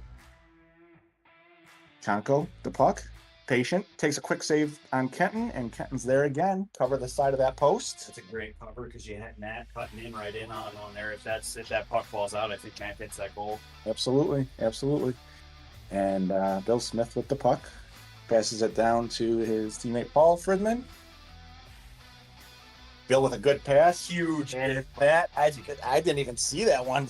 He looks like he deflected it. Sweet tipped that one in it. I mean, you couldn't have asked for a better tipped puck, and Matt just stuck his leg out perfectly like he knew what was going to happen. Great goaltending by Matt. One of the RFHL's best. I always tell it like it is with him that he's a great goalie, and he's very modest guy. And Kyle Crick with the puck, plays it off to Conko for a quick pass. Conko tries to take it behind the net, and he meets his friend Kyle Crick there. And he takes a quick shot, blocked by Kenton Sweet with the puck. Takes one off to Freeze, and another save by Matt McCarchuk. 6-3 hockey game with 4:44 left to go in the third period. Oh! It's an amazing cover by Kenton. He had no idea where that puck was. He did not. Great defense too by Paul to keep that stick down. Oh boy, you got to give it to him on that one. That was nice. All Conko had to do was kind of turn it there, Yep. and Paul got right in his way, and Kenton jumped on it very quickly. Great play. And somehow D'Angelo getting loosed on the left side again and almost had himself another quick shot. And the speed of the hockey club right now is a big factor in this game, as I'm starting to see it here towards the end of the third period. And the Twisters are having a hard time getting a shot off. Not necessarily a shot, but maybe a quality shot that they could use right now. Also, Newberry walks right through as soon as I say that and almost had himself a nice little goal. Good play by Kenton there. And he's having himself a hell of a start to this season. You gotta love it if you're a hockey club fan right now. Some very good hockey games played here on the floor. Sweetmeat and Newberry playing fast and loose as they shoot the puck wide into the corner. Shout out to my wife on the chat. What it do, baby? All right, love it. And quick shot by Stolt there, who has 2 goals on the game and looking to get himself a game star as we wind it down here in the third period with 3 minutes left to go. D'Angelo. Oh, quick pass from 2.0. I think he had Bill Smith there right out front. And D'Angelo slows the puck down. And a nice play by Matt, who stops the initial shot. And that was Bill Smith on the rebound, as 2.0 gives him a point with a great play. And this is now a 4-goal game. Alex, what do you think? Yeah, I mean, you got to think that one's probably the dagger. I feel bad as for Matt. Matt's been playing his balls off in this game, and it just seems like the Twisters are just tired. Yeah. They just can't seem to get a play going, and there's only so much you can do against a team like the Firestorms that are just. I mean, the Firestorms play a 60-minute game. Sure have. That's really frustrating when you're tired. And you get near the end of that third, and this team just won't let up. 2.0 with the puck. Trying to post up a little. They are controlling the puck really well. Is something I brought up earlier about the speed, but they're doing a really good job with puck control. And another quick shot, and Matt McCartruck is forced to make the save with all his defense down there at the doorstep. Matt Herinsky looking for his first goal of the year. Plays the puck down the wall. He did have a couple of assists last week, so good start to the year for Matt Herinsky. Oh, another. And that's that patented 2.0 takeaway right there. I mean, he loves to do that. 2.0 will block a shot about 5 feet away from the goalie. He'll hit that forehand, backhand, just kind of roof it backhand. He must practice that in the driveway. Oh, he on about 100 of those, and you see one a game. Yeah, that was impressive, and good defense leads to a goal. And if you're any sort of hockey fan, you love to see that, a good defense leading to a goal every day of the week. And despite this 5-goal lead, the Firestorm Hockey Club still playing hard to the very end, and like Alex said, to the very end of the game, and they're putting in a great effort here. Puck shot wide. Kenton checking his net. Conko looking for an opening. Quick pass. As 2.0 going down the right side of the wall. Looks like he's just going to delay the puck. Oh, another quick shot by Bill Smith as he was able to take a turnover right there from the middle. And we are winding down the clock with 15 seconds left to go in this third RFHL game of the night. Week 2 here in the RFHL at Darakatora. Have I mentioned 8 to 9:30 game? I know. Last week we were able to get done with our broadcast and head home. This week we will be playing an intense game of the hockey, and that is the final bell, as they say. And the Firestorm Hockey Club is able to take an 8-3 win from the Tipsy Talking Twisters, an impressive start to the season for the hockey club. And, I really feel that there's a lot of talent on this Tipsy Talking Twisters Hockey Club where they will be able to make up for this next week. They are a tough hockey club, and if I were them, I would definitely not hang my heads. So, always something to take away from a loss, and I think with that one, you got to chalk it up to the Firestorms. Like I said, I can't emphasize it enough. They're a 60-minute team. You can't, if you go down even a little bit and your stamina level, your whatever's, and you're playing against a team that's not going to give up until the very final bell, it's always going to be tough. And the Twisters just kind of seem to be a little bit tired there. Kind of approaching the midway point of that second period, and definitely in that third. All credit in the world to Matt. He kept them in it as much as he possibly could, but yeah, just the Firestorms looking like a Week 10 team right now. I mean, that's this team that you can absolutely see going to the championship.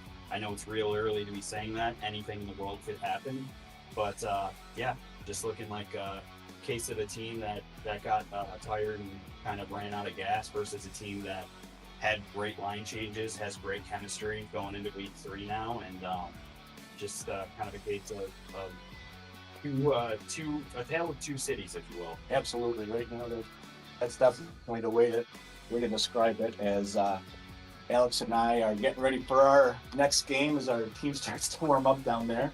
Alex putting on his goalie pads and me getting my shin guards ready. And what I think we're going to do here is we're not going to be able to wait for the next broadcasting team to come up, as we want to get down there to our teams. So we're going to sign off for a brief pause to the RFHL on Wednesday night. And actually, I do hear both of our announcers coming up for this next game. This is Rob Maston for Alex Packard signing off. We'll see you next game. No dead air. No dead air. Is it Wednesday yet? Okay. So whose phone is this? So you're gonna join? All right, this mic is muted right now because I put it up, Okay. and then this goes onto your phone. So join the thing. Yep. Yep. Plug that in. Back here.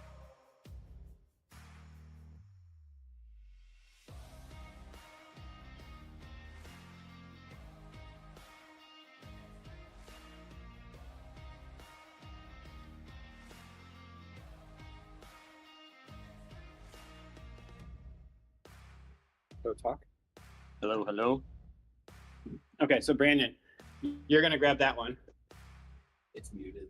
So muted is flipping it up. So you're gonna flip it down. Okay. It's on. So So join voice. yep, join voice. Yep. No. You don't have to join. Yeah, Nope. second mic. Oh. though. Nope. You back out. Oh my God, what are we doing? And Second mic. okay, so you're gonna open up. So you're good. So you're connected and you're connected.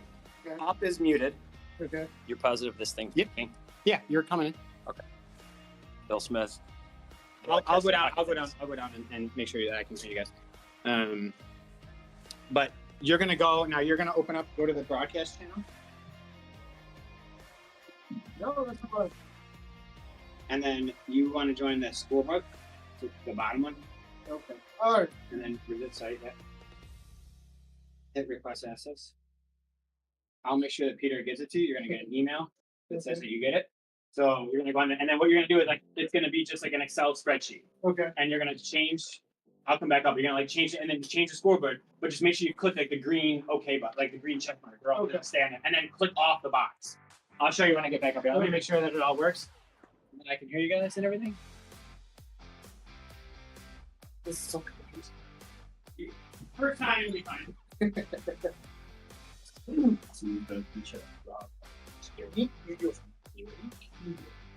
Oh, who's got the scoreboard? Someone's got to teach Rob to do that scoreboard because he isn't one who I don't either. Would you have the other scoreboard? No, that whole last game didn't have a scoreboard. Wow.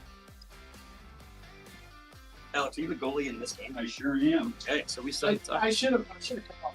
Game of suit. I didn't. I mean, it only takes you 8 seconds to get ready. What I honestly did I read. Yeah, it just tries to pick corners and hit you.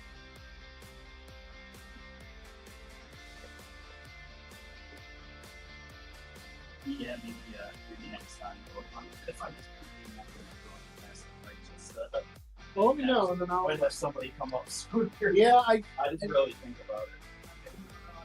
I was like, that's right. I need these rockets too. I did. Well, I could have gave the score to. Oh.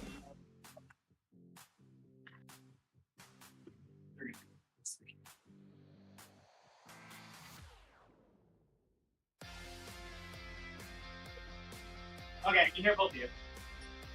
I know. You can hear you and Bill.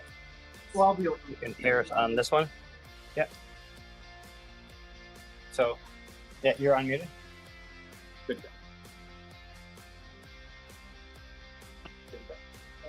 Can I do this?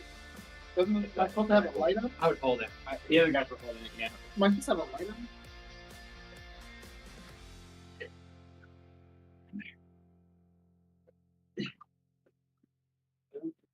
There you go. The power button's on the very side. Becker, you know?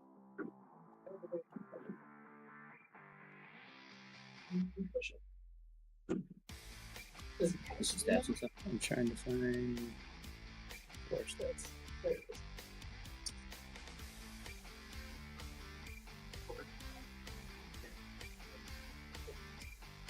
Okay, so this is how it's all.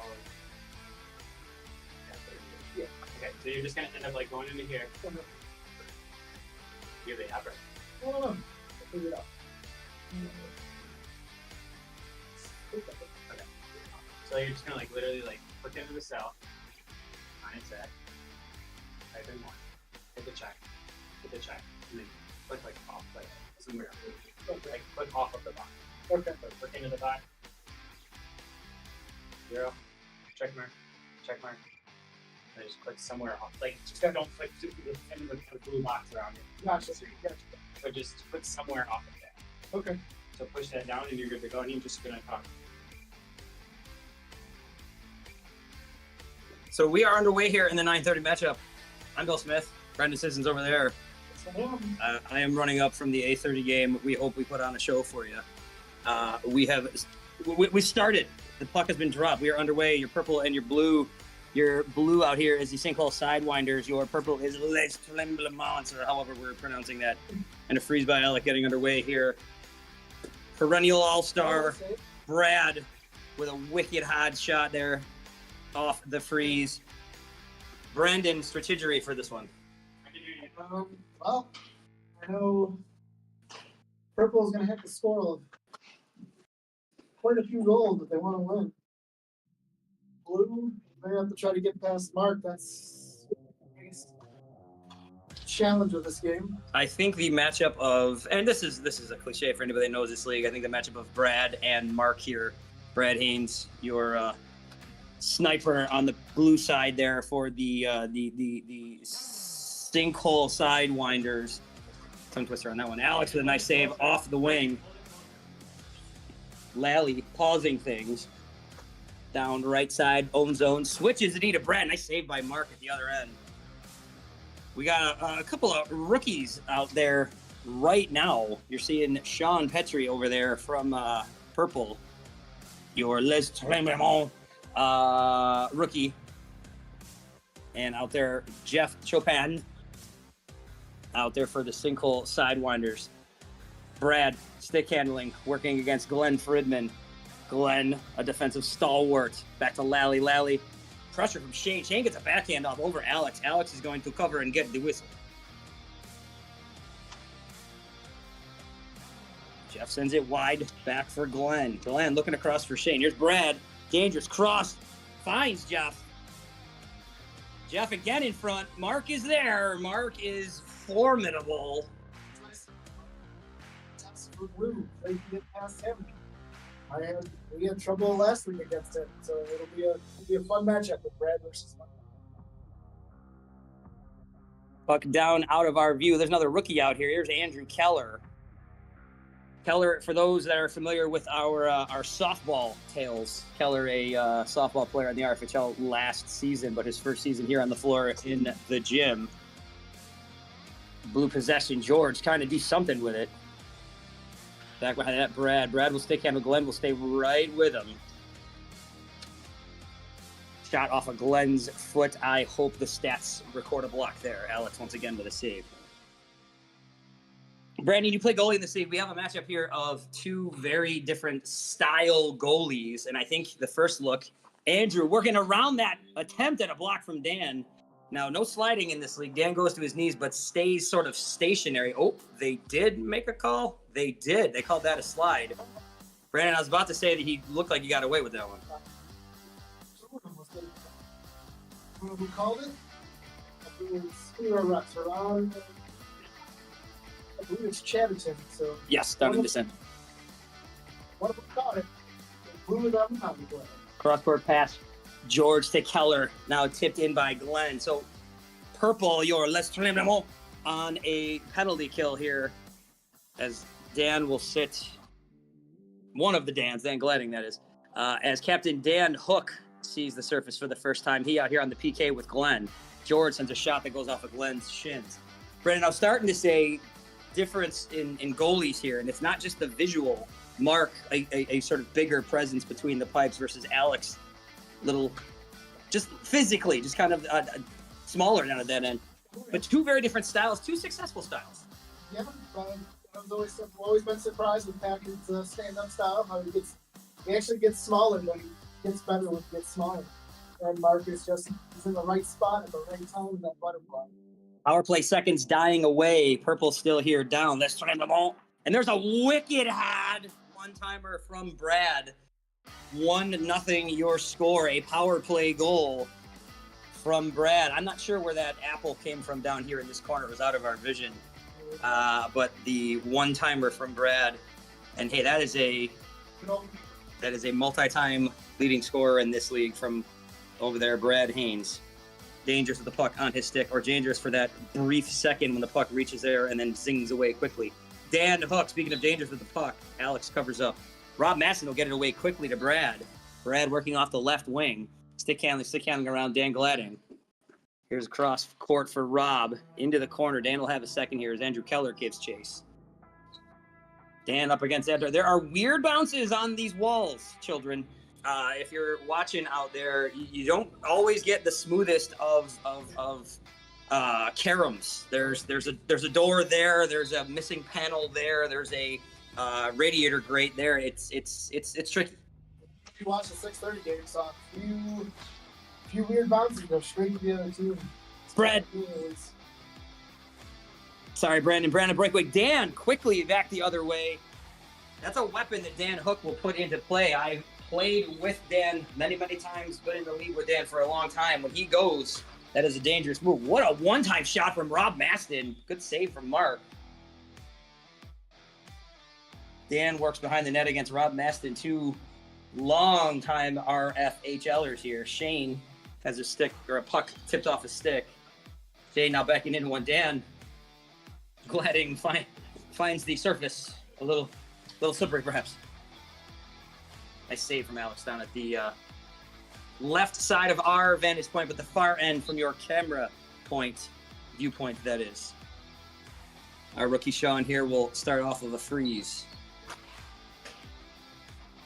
In off the grate, Alex will cover up. Brad sends it loose for Lally. Lally from the left wing. Glenn chipping it there as Sean comes up. He'll zing it off the board. Shane down low. Shane's going to work against Brad. Shane gets it tipped back down deep.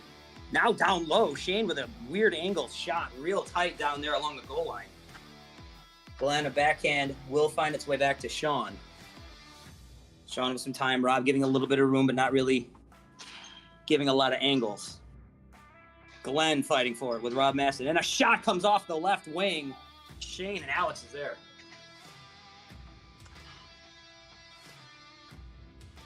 Glenn in deep. I have loved Glenn's fire here early in this one, Brandon. He's all over the floor. He's always a scrappy player. Alex will cover and reset for Lally. Lally will send it wide, finds Brad. Brad working against rookie Sean Petrie. If it's Petrie, Sean, I apologize. I'm going to continue to say Petrie. Backhand, find his way over. Nice give and go. Jeff looked to see Brad up that wing. Brad wasn't going. So that was more of a give and not go. Maybe I had that wrong. Like it. Puck out in front. Glenn's going to come. Brief little 2-on-1 here. Sean and Glenn. Save from Alex as it goes behind the net. Glenn Freeman out in front. Shane can't get a stick on it. Puck is still loose. Lally will clear it out of there. Shane down low with some time. I'm seeing this Sinkhole Sidewinders team. They're not afraid to just give a little bit of space. Let the play come to them from down low. They're not sort of forcing and getting themselves beat back. When you have the firepower of Brad really from anywhere, you can afford to take a little bit of time and give a little bit of space. And then that could happen. Jeff gets a good look.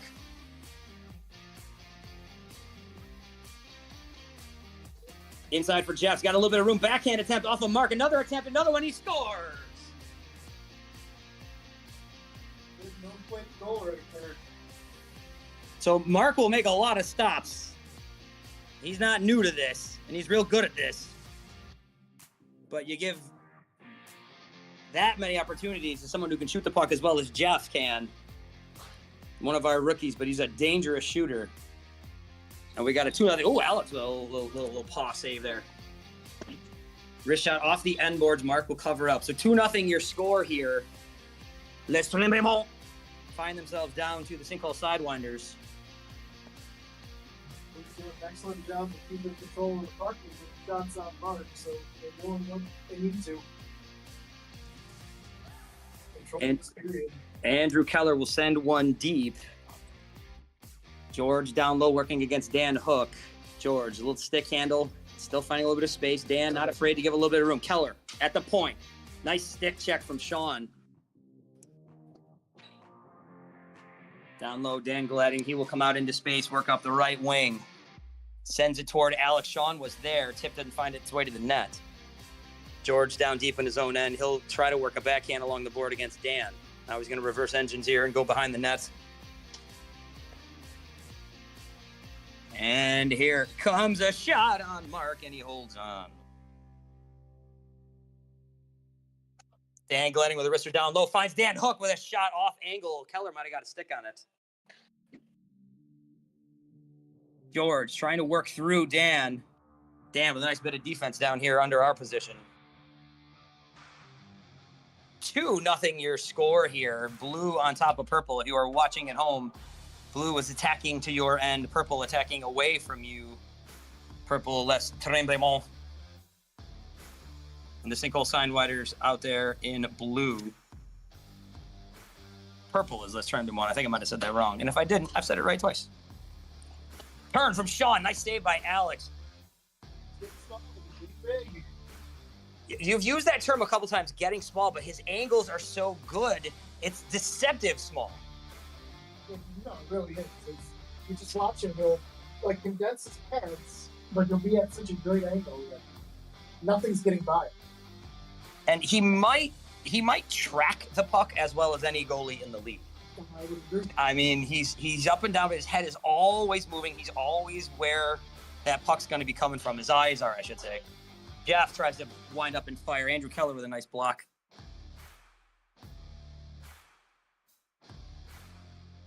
So 2-0 your score here. Brad and Jeff on the board for their respective teams. Jeff with his 3rd on the season. Brad his 1st on the year. Well, he may have missed last week. I think that's... Yeah, Brad was, I believe, or nursing an injury. Brad has worked off of a couple of things the last couple of seasons. Jeff, wrist shot and a glove save from Mark. That's a former goalie of the year. That's your most recent cup-winning goalie right there. Playing against his last season teammate, Brad Haynes. Dan, stick check on Jeff, gets a hold of it, sends it at Alex, but there's Alex getting small and covering. Rookie, Jeff, down low behind his net, tries to fire one off to the side. It hits the side of the net, but they do hang on. Les Tremblements, that is they. Pronouns pal. Jeff in the corner, looking for something. Got Jeff and Jeff down here. I need to do better with that one. I'm sorry, everybody.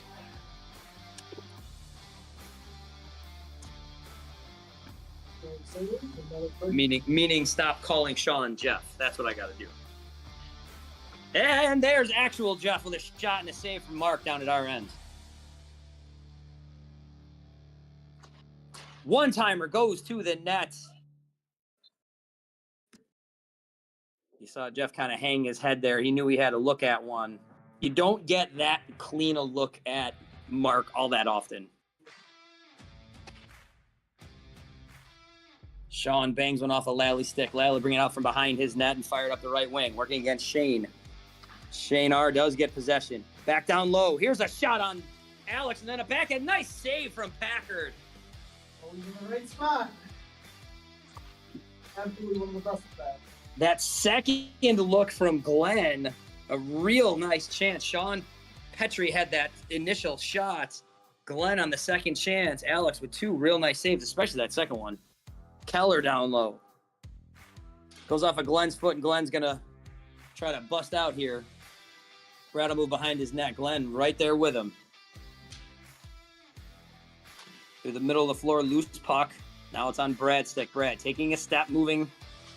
Hook goes wide for Glenn. Glenn will work it off the wall. Lally in front, covering Dan Hook. Packard, eyes on everything. Keller working against Glenn. Puck down low. Shane's going to go now behind the net.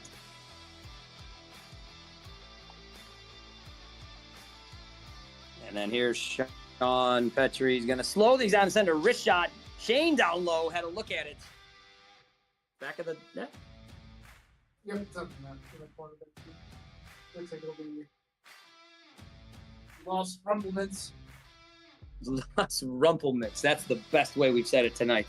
My silly French accent cannot compete with that. 30 seconds of play here left in this first period. 2-0 remains your score. Sidewinders lead Les Tremblements. Dan Gladding will put one out for Shane. Shane back for Dan. Dan to the net. Alex sees it in. Still loose. I haven't heard a whistle. Should have been a whistle. Lally to the net. Mark with a save. 4 seconds. Dan's going to throw into the net. Brad's going to just sidle this one over for Lally. And at the end of one, a tightly contested one, Brendan, dare I say, to a what are we calling this goaltender group you have? Some sort of mafia-esque sort of thing. We'll come back with that information soon here, but I have a goalie in the league here, one of the fraternity, and dare I say, the difference that period, Alex Packard's playing really well. He's playing right on his head. He's standing on it. He's one of the best at getting empty angles and getting small. And one of the other things he's really good at is using his stick to stop passes and getting out there to disrupt the play at hand. And then, but Mark, on the other hand, didn't have too bad of a period himself. He stopped almost everything that came at him. Blue was relentless. Mark's got a couple of cups. He's got multiple goalie of the year trophies in his time here, so he is a formidable opponent down there at that. And Alex up to the task that period. His team leads 2-0. Again, the difference right now, Brad's first goal of the year, Brad Haynes, and rookie Jeff Chopin, he gets his third of the season. Now, Brandon, second period sort of look, if you're in either of these huddles, I mean, I'm partial to both teams saying, hey, let's keep playing our game. Purple had their chances. They didn't get any. They didn't get any to go, but they had looks at it, and it's only 2-0. Yep, I would agree. I think Purple maybe would want to shoot just a little bit more, especially they kind of had a slow start in the first period there, but back half, it definitely evened out. And then Blue shouldn't really change a thing. Yeah, so I would expect a lot of shots this period. So you're 1-0. Les Tremblements currently down 2-0 to your 0-1 Sinkhole Sidewinders after 1 week of play. But after one period here, we're into the second. 2-0 your score in favor of that blue team, the Sinkhole Sidewinders, as we are underway. Puck is wide. Dan Hook will get a look at it and goes off of a couple of seconds. That was either George or Rob on that block. We'll see what the stats say later. Rob in tight.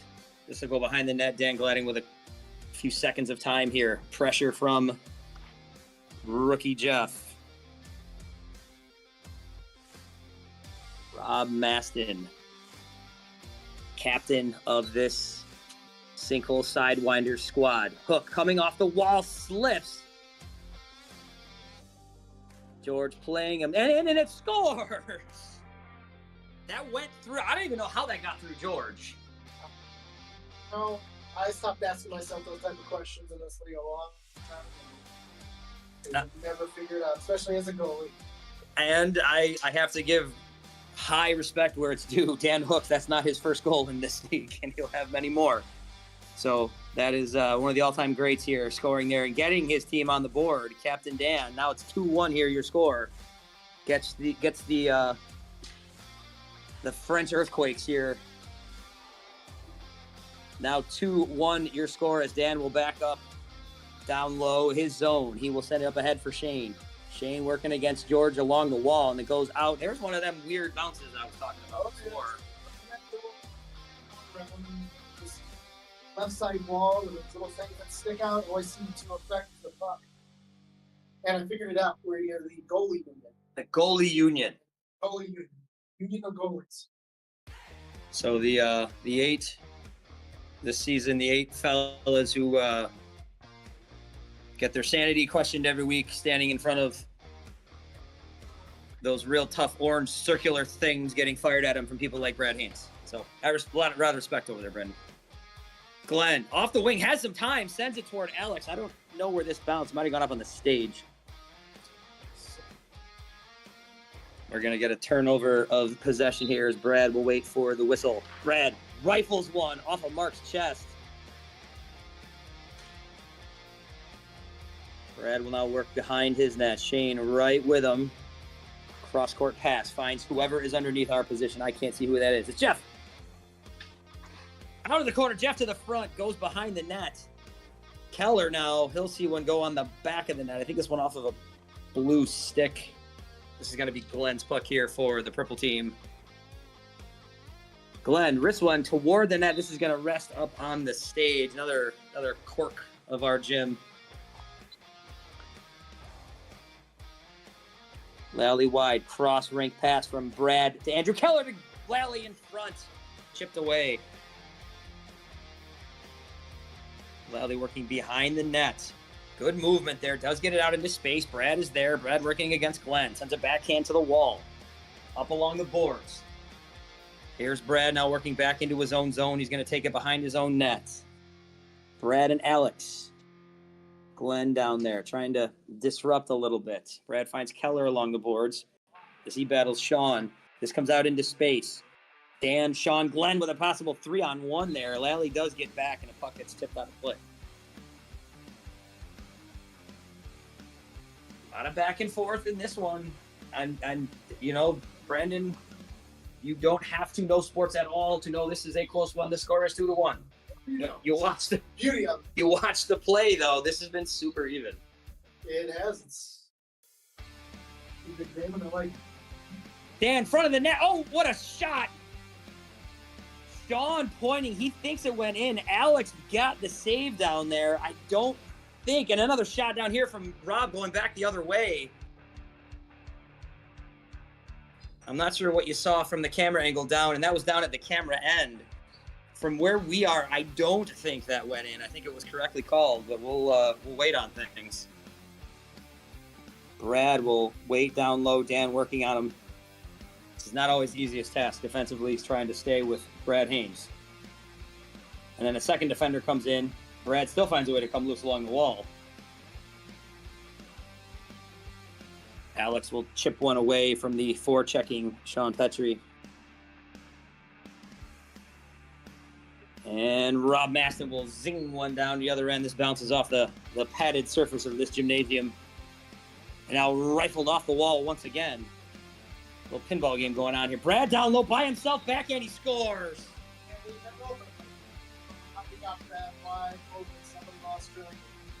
Brandon, there's a very short list of people. I mean, you don't want to see anybody in on all alone. Let's establish that. Nobody. Absolutely. But when it's Brad Haynes, that's a problem. It was a good move. Nothing Mark could have done on that one. So Brad down low, backhands one home, 3-1 your score, 2 goals, first 2 of the year from Brad. He gets it on stick right now. Working against Sean. Cross. I keep wanting to say, oh, what a save by Mark. Good feed to Lally. Good shot from Chris Lally on that feed from George. Were it not for Mark, this game would be farther apart right now. 3-1. This could be worse. Brad, center court, rifles one. Mark with a blocker save. Sean backhands one out into space. Dan working against puck, loose in front. This is going to come way back the other way. Jeff's going to turn, and now it looks like we see George is taking a tumble, and Mark, goalie Mark, has gone down. Looks to be all right. Not sure if they called or if they just. You got who gets possession. I like a non-call there. I like possession going to where, to the team that had advantage. I mean, and just further proof that we have the greatest league in the world, folks. Shane, the only one back with Brad. There's a wrist shot that does get behind, sideways though, of the net. George rifles one through, bounces off a couple of sticks. Shane bounces one off of Jeff's foot, does get it back up the wall. Dan Hook will go into his offensive corner here, tries to fire it out in front at Sean Cutting. Dan backhand behind the net, tries to turn and send it out in front, but George with a real nice bit of back checking. Nice to see these rookies running around. Continuing backhand from Jeff.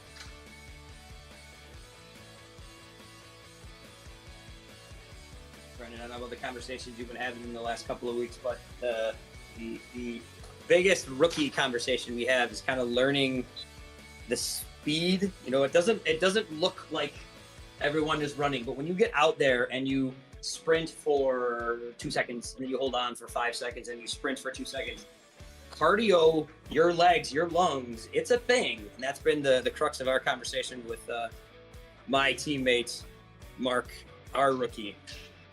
And it's nice to see these rookies out there running around kind of learning those ropes. Yeah, first time I ever played full on floor, I definitely was a lot more tired than I usually do playing gold. So it's definitely, they don't look like they're going fast, but believe me, they're giving their all, and they are tired. So a long one-time shot from Andrew Keller. From where I'm standing, I thought it was in. Waved off. Far side. What a save by Alex off of Dan Hook. I am going to... Nice little bounce off the wall there. It definitely did look like it may have gone in, but like I said, John is saying it went off the post, so we'll see how that changes things. A little off. John Horan knows what he's doing. He says no goal. I'm trusting no goal. Rob Masson will get things started off of this freeze here. Sends it down low. Lally battling with Sean. Lally trying to get an angle on him. Does go behind the net. Still in possession. Gets it out for Rob Maston. Maston working against Shane. Maston will send it long. Hits the referee in the foot. That happens every now and then. Glenn now digs in. Andrew Keller, he'll try to back one out of there. He does. It slides all the way down. Rookie Sean will get a chance to kind of turn and rifle. And goes off a Lally. Nice forecheck from veteran Chris Lally down there. Here's Glenn once again. Glenn's backhand to the net. Alex is going to cover. Alex with that old school wooden Sherwood stick. That is a beaut. It's got that warrior graphic, but look at that. Look at that wood grain. So nice.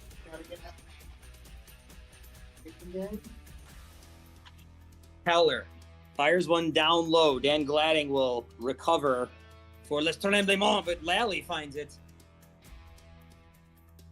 Down underneath our position. Up the offensive left wing. Brad's going to try to put a move and get around Glenn. A lot of bodies down in that left corner. Left of your screen. Right of Mark, the goalie. Brad behind the net. Once again, working with Glenn. Glenn's done a real nice job of sticking with him tonight. We are 25 minutes of gameplay into this game, and Brad's only found the net twice. Glenn down low. Out. Shot comes. Not a lot on it from Shane. Did get it to the net. Whoa. A lot closer than it was. That was right on the line. An audible ooh from Brandon, and my eyes widened. Did not think that was where it was. Bouncing puck finds its way to Mark, who'll cover up once again. Dan Gladding, George on the count. Off the wall. Little trigonometry pass right there, trying to find Shane. Rob will get it out. Nice move from George to come off the wall. Gladding go behind his net. Dan will retreat down low as well. Gets the pass, a little bit of space. Brad giving him a little respect there. Knows Dan can do a lot. Dan once again. Dan bounces one off the wall for Shane. Shane tries to turn and go into it. Rob with a nice block. Rob bounces one. Tipped out of the air from Brad. Brad will control, working against Dan Hook. Pass goes back for Rob. Shane is down there. Tries to get it back into the net. He does get it there, and Alex covers.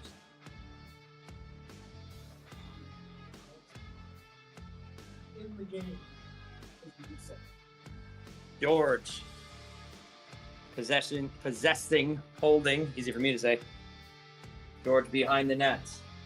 Out in front. Dan's going to intercept this one. To the net. He scores. Corner. What a beauty shot. So far away from me to critique a goalie. Alex seeing that play develop up his left wing. Got a little deep on his left side. Left a little bit of space there. Dan's not going to miss. 3-2 your score. Dan scores his second of the night. Here in the nightcap. RFHL After Dark here. Brad, inspired off that last one. Bouncing puck gets back to Andrew Keller. Keller bounces one off the wall, goes deep. Dan Hook down deep in his own zone, tries to cross it, does find Glenn. Glenn in front, can't quite connect with Sean. Sean working against Brad. Brad being very in front. Dan not quite connecting. Saved by Packard. Keller sends one at Mark. I don't know if he saw that.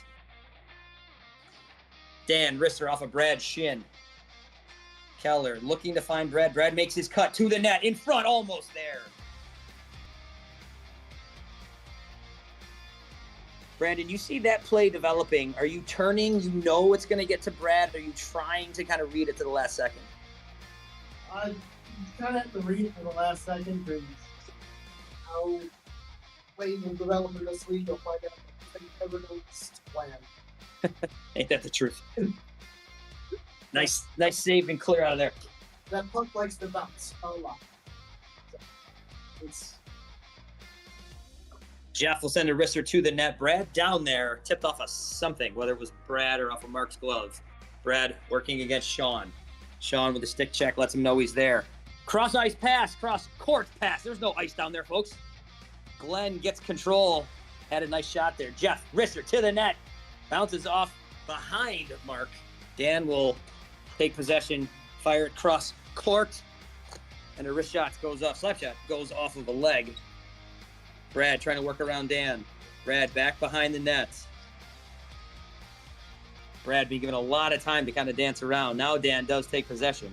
Sends it up the wall. Shot to the net. Packard with another save. 1 minute to play here in this second period. Keller with a nice shot.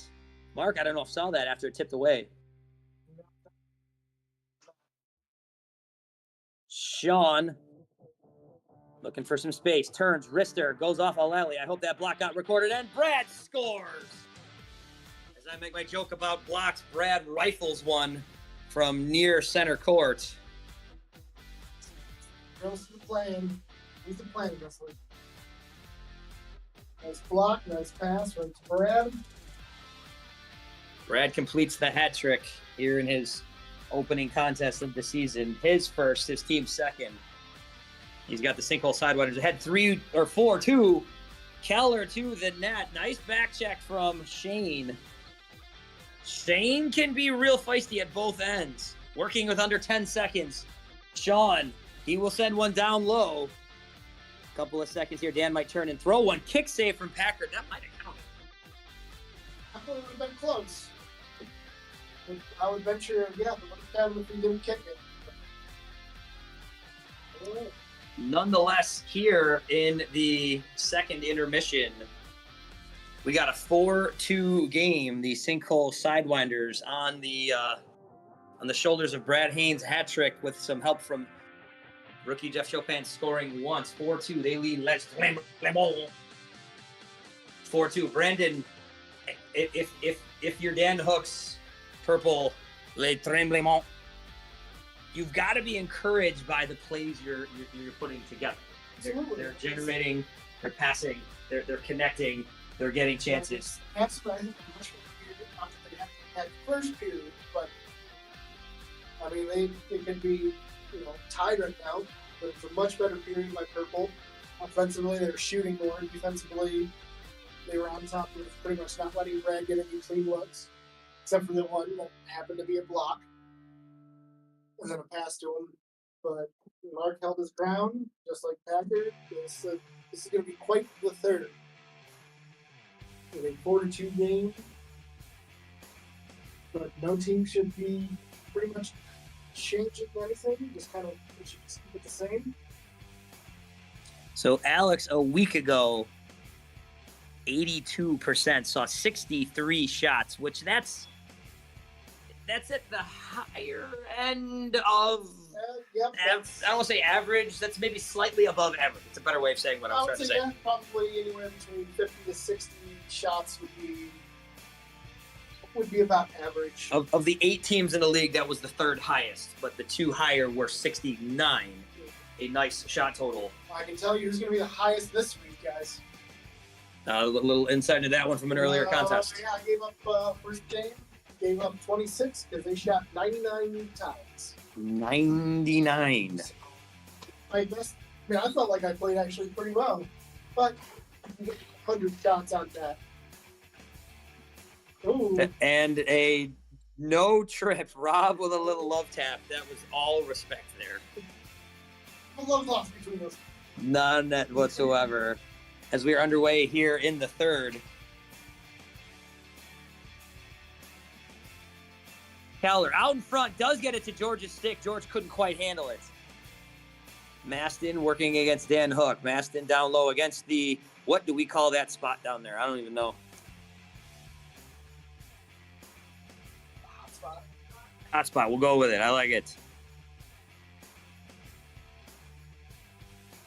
George out in front. Mark on his post covering. When you come off an angle like that, you get a loose puck. Your eyes kind of widen, but you look up and Mark takes up so much net and knows exactly where to be. Yep, he's absolutely one of the best at making tough saves look easy. It's the best way I can put it. Dan working. Coming off the right wing, fires a cross-rink pass. Can't quite connect with Gladding, who's down here fighting under our prism with George, who comes free. Dan Hook, that is. A couple Dans out there. Got to be more specific. Does get a tip. Long shot from Rob. Goes off with Dan Gladding. There you go. Rob will send it up the wall. Down low. Dan Hook will now work behind his net. Working behind his goalie. Currently working from behind. 4-2 your score. Dan has both of those goals. Glenn Fridman said it a couple times, playing real well tonight, working against Andrew Keller. Slightly out, gets a puck to the net. Now here comes Brad into space, gets it to George. A wrist shot goes wide of Mark. Glenn has become probably the most underrated defensive player in this league. Absolutely grown to a role these past few seasons. George with an absolute banger of a pass. That was just lovely on that backhand from Brad. Mark with a real nice save. Dan tries to wrist one through. Fumbling on this shift here, folks. Glenn down low. Jeff giving a little bit of space. Glenn will fire it up the wall. Finds Dan Hook. Shane's into space. Dan tries to get it there. Shane's going to retreat. Working against Lally. Shane coming off the left wing. Tries to backhand one, but Lally does a nice job of blocking that away. Here's Dan now. Sends one through the, I guess you'd call it the goal crease. Glenn down low as Purple's making changes. We see Sean join the fun for Dan. Glenn's going to tap one his way. Still with the puck. Now out in front, Jeff's going to come loose. Shane, wrister from mid-court. Doesn't get there. Now backhand from Jeff. Now on low, Jeff scores.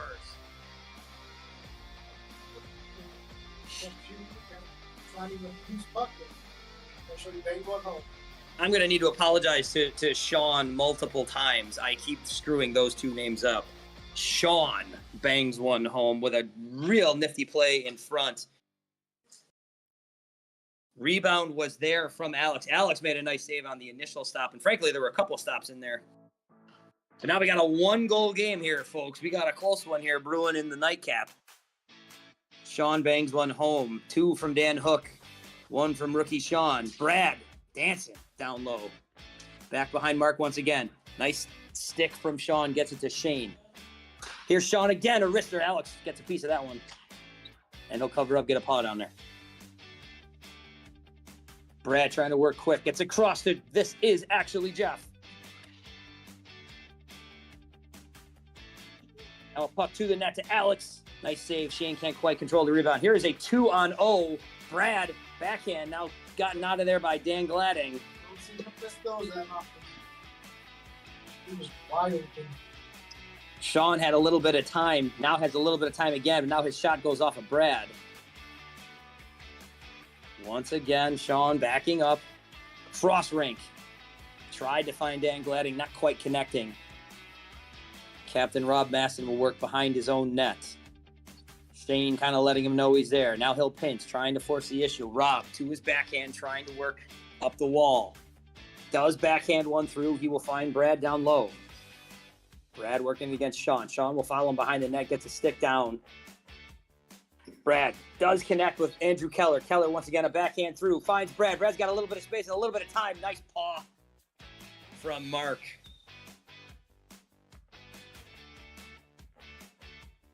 This is a fun hockey game. They've all been fun tonight since winning the first one. Brad. Close. Brandon, I'm gonna plead some ignorance on this one. First game, I was in an ice rink across town at a 14U hockey practice. I am unaware of the result of that one. Well, it was score was 26-9. 26 goals were scored in a game. That's impressive. By and I happened to be the goalie on the other end. So it was not. We were down, and missing people. Couldn't come back for that. But fun game. Were I you, I would feel. And a brilliant wrister. A bouncing puck comes out of the corner. Shane fires that home to tie the game. We're under 9 minutes, and it's all tied at 4. Conversation about offense we were just having about that early game, and Shane just hearing the vibe bangs one in, and we got a tie game here. Shane once again, the goal scorer, tries to work off the wall. Now right in front, Lally's got it down there, can't quite get the handle. He'll work against Sean here. Cross court pass does not connect. Dan's gonna look to kind of come into space. Bouncing puck that he does get down low. Alex in position. Alex with that stick. That paddle always where he needs it. Absolutely prevents those cross crease passes. Lally down low with a partial breakaway. Brandon, that's maybe the third time we've seen a blue member of Sinkhole Sidewinders, that is, 1-on-0 with the goalie. It is the fourth. And I think Mark's been big, coming up big every time. I think the only check against him was when it was Brad. That's never easy. Yeah, that's definitely not check. 7.5 minutes to play, 4-4 your score here. We got a real good one here in the nightcap. Mark's going to cover up Glenn. We'll get things started here. We've got rookie Jeff pinching it a little bit. That's one of those things that comes with time. It's respecting the three-point arc. Yep. I feel and here's a cross-rink pass to Jeff. Nice save from Alex, gets banged away. Some shopping. Loose puck finds its way to Jeff, who wrists one. Nice save. Nice pad save down there from Mark. This is going to get banged off the wall again. Brad, a little bit of space, working against a defenseman. Gets a shot over, a pass over, I should say, to Jeff, who wrists one. Bangs it off the back wall. Rob, wrister, goes up into the netting. Mark's going to cover this one up. Sustained pressure from the Sinkhole Sidewinders there for the last maybe 50 seconds or so. Dan tried to move along the wall. Rob Maston with some real nice defense down low. Dan gliding behind his own net. Wrister. Brad takes control. Brad working against Glenn. Glenn still with him. Brad, though, stick handling. Dancing. Fires it back for Rob. Rob looks to fire. He goes off of Dan's foot. Dan hook now. Trying to get down low. Glenn's there. Shot. Nice sprawling stop from Alex Packard. Nice save by Alex. He found the puck real quick and got over to the side he needed to. Maybe the best chance of the last, since they scored the tying goal, best chance the Le Tremblements have had. Here's Brad. Finds Jeff. Soft wrist shot on the one-timer. Does not go. Dan gliding a little bit of space. Can't get it to Glenn. Jeff turns. Bounces one off his stick. Now down low. Backhand from Glenn. Goes behind the net. Alex down there trying to find it. Puck still loose. Dan's going to dance around. Switch from his backhand. Do his forehand. Send one to the net. Kick save by Alex. Brad now, back the other way. Two quality saves by Hackett over here at the end with the sprawling to the left and then that kick save. Keep them tied. 5 minutes to go here in a tie game. Lally down behind the net. Tries to find a pass out to George. Dan looks to get around George now with possession. George, nice defense. Brings it 2-on-1. He's got Lally, sends it to the net. Right there, Lally, the backhand of the second chance. Markable saves. Dan Hook. Shane cutting in front of the net. Pawed out of the air by Chris Lally. Shot to Packard, who covers up. Brad, big old slap shot, gets knocked away somewhere in there. I didn't see what that is. George tries to find it down low for Andrew Keller. Bouncing puck. Lot of stick fighting here. Now Dan with some space. Dan gets behind the defense. What a save by Alex Packard. Brandon, I can't think of the last game in this gym I've seen where there's been so many breakaways. You're absolutely right. I don't know what's going on, but that was an absolute brilliant save that possibly saved the week by Alex Packard. And it's tough to say it's defensive lapses. I mean, I suppose it could be, but it's 4-4 in this gym. That's a defensive game.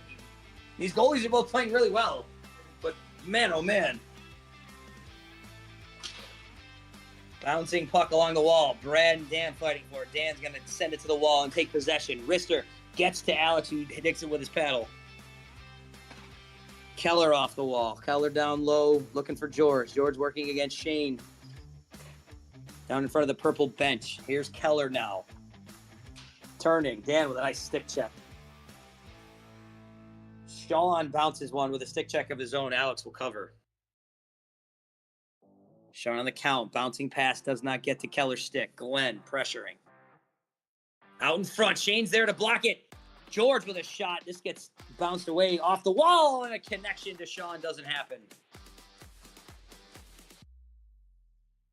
Bouncing puck into the corner. Shane's got one of the 4 Le Tremblements goals here tonight.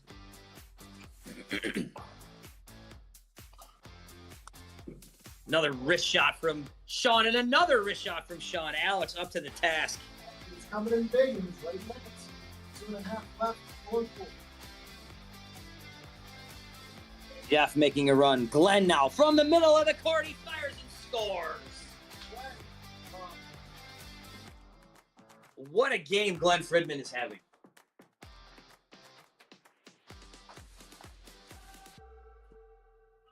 We don't. There's still 120 seconds here. I don't want to give away anything. We don't award a first star, a second star, and a third star. Glenn has earned one of the stars. And were they ranked at this point, I'd give him the first star. Brad rifles one, kick save by Mark, and this one does not go. This goes off the post. Lally trying.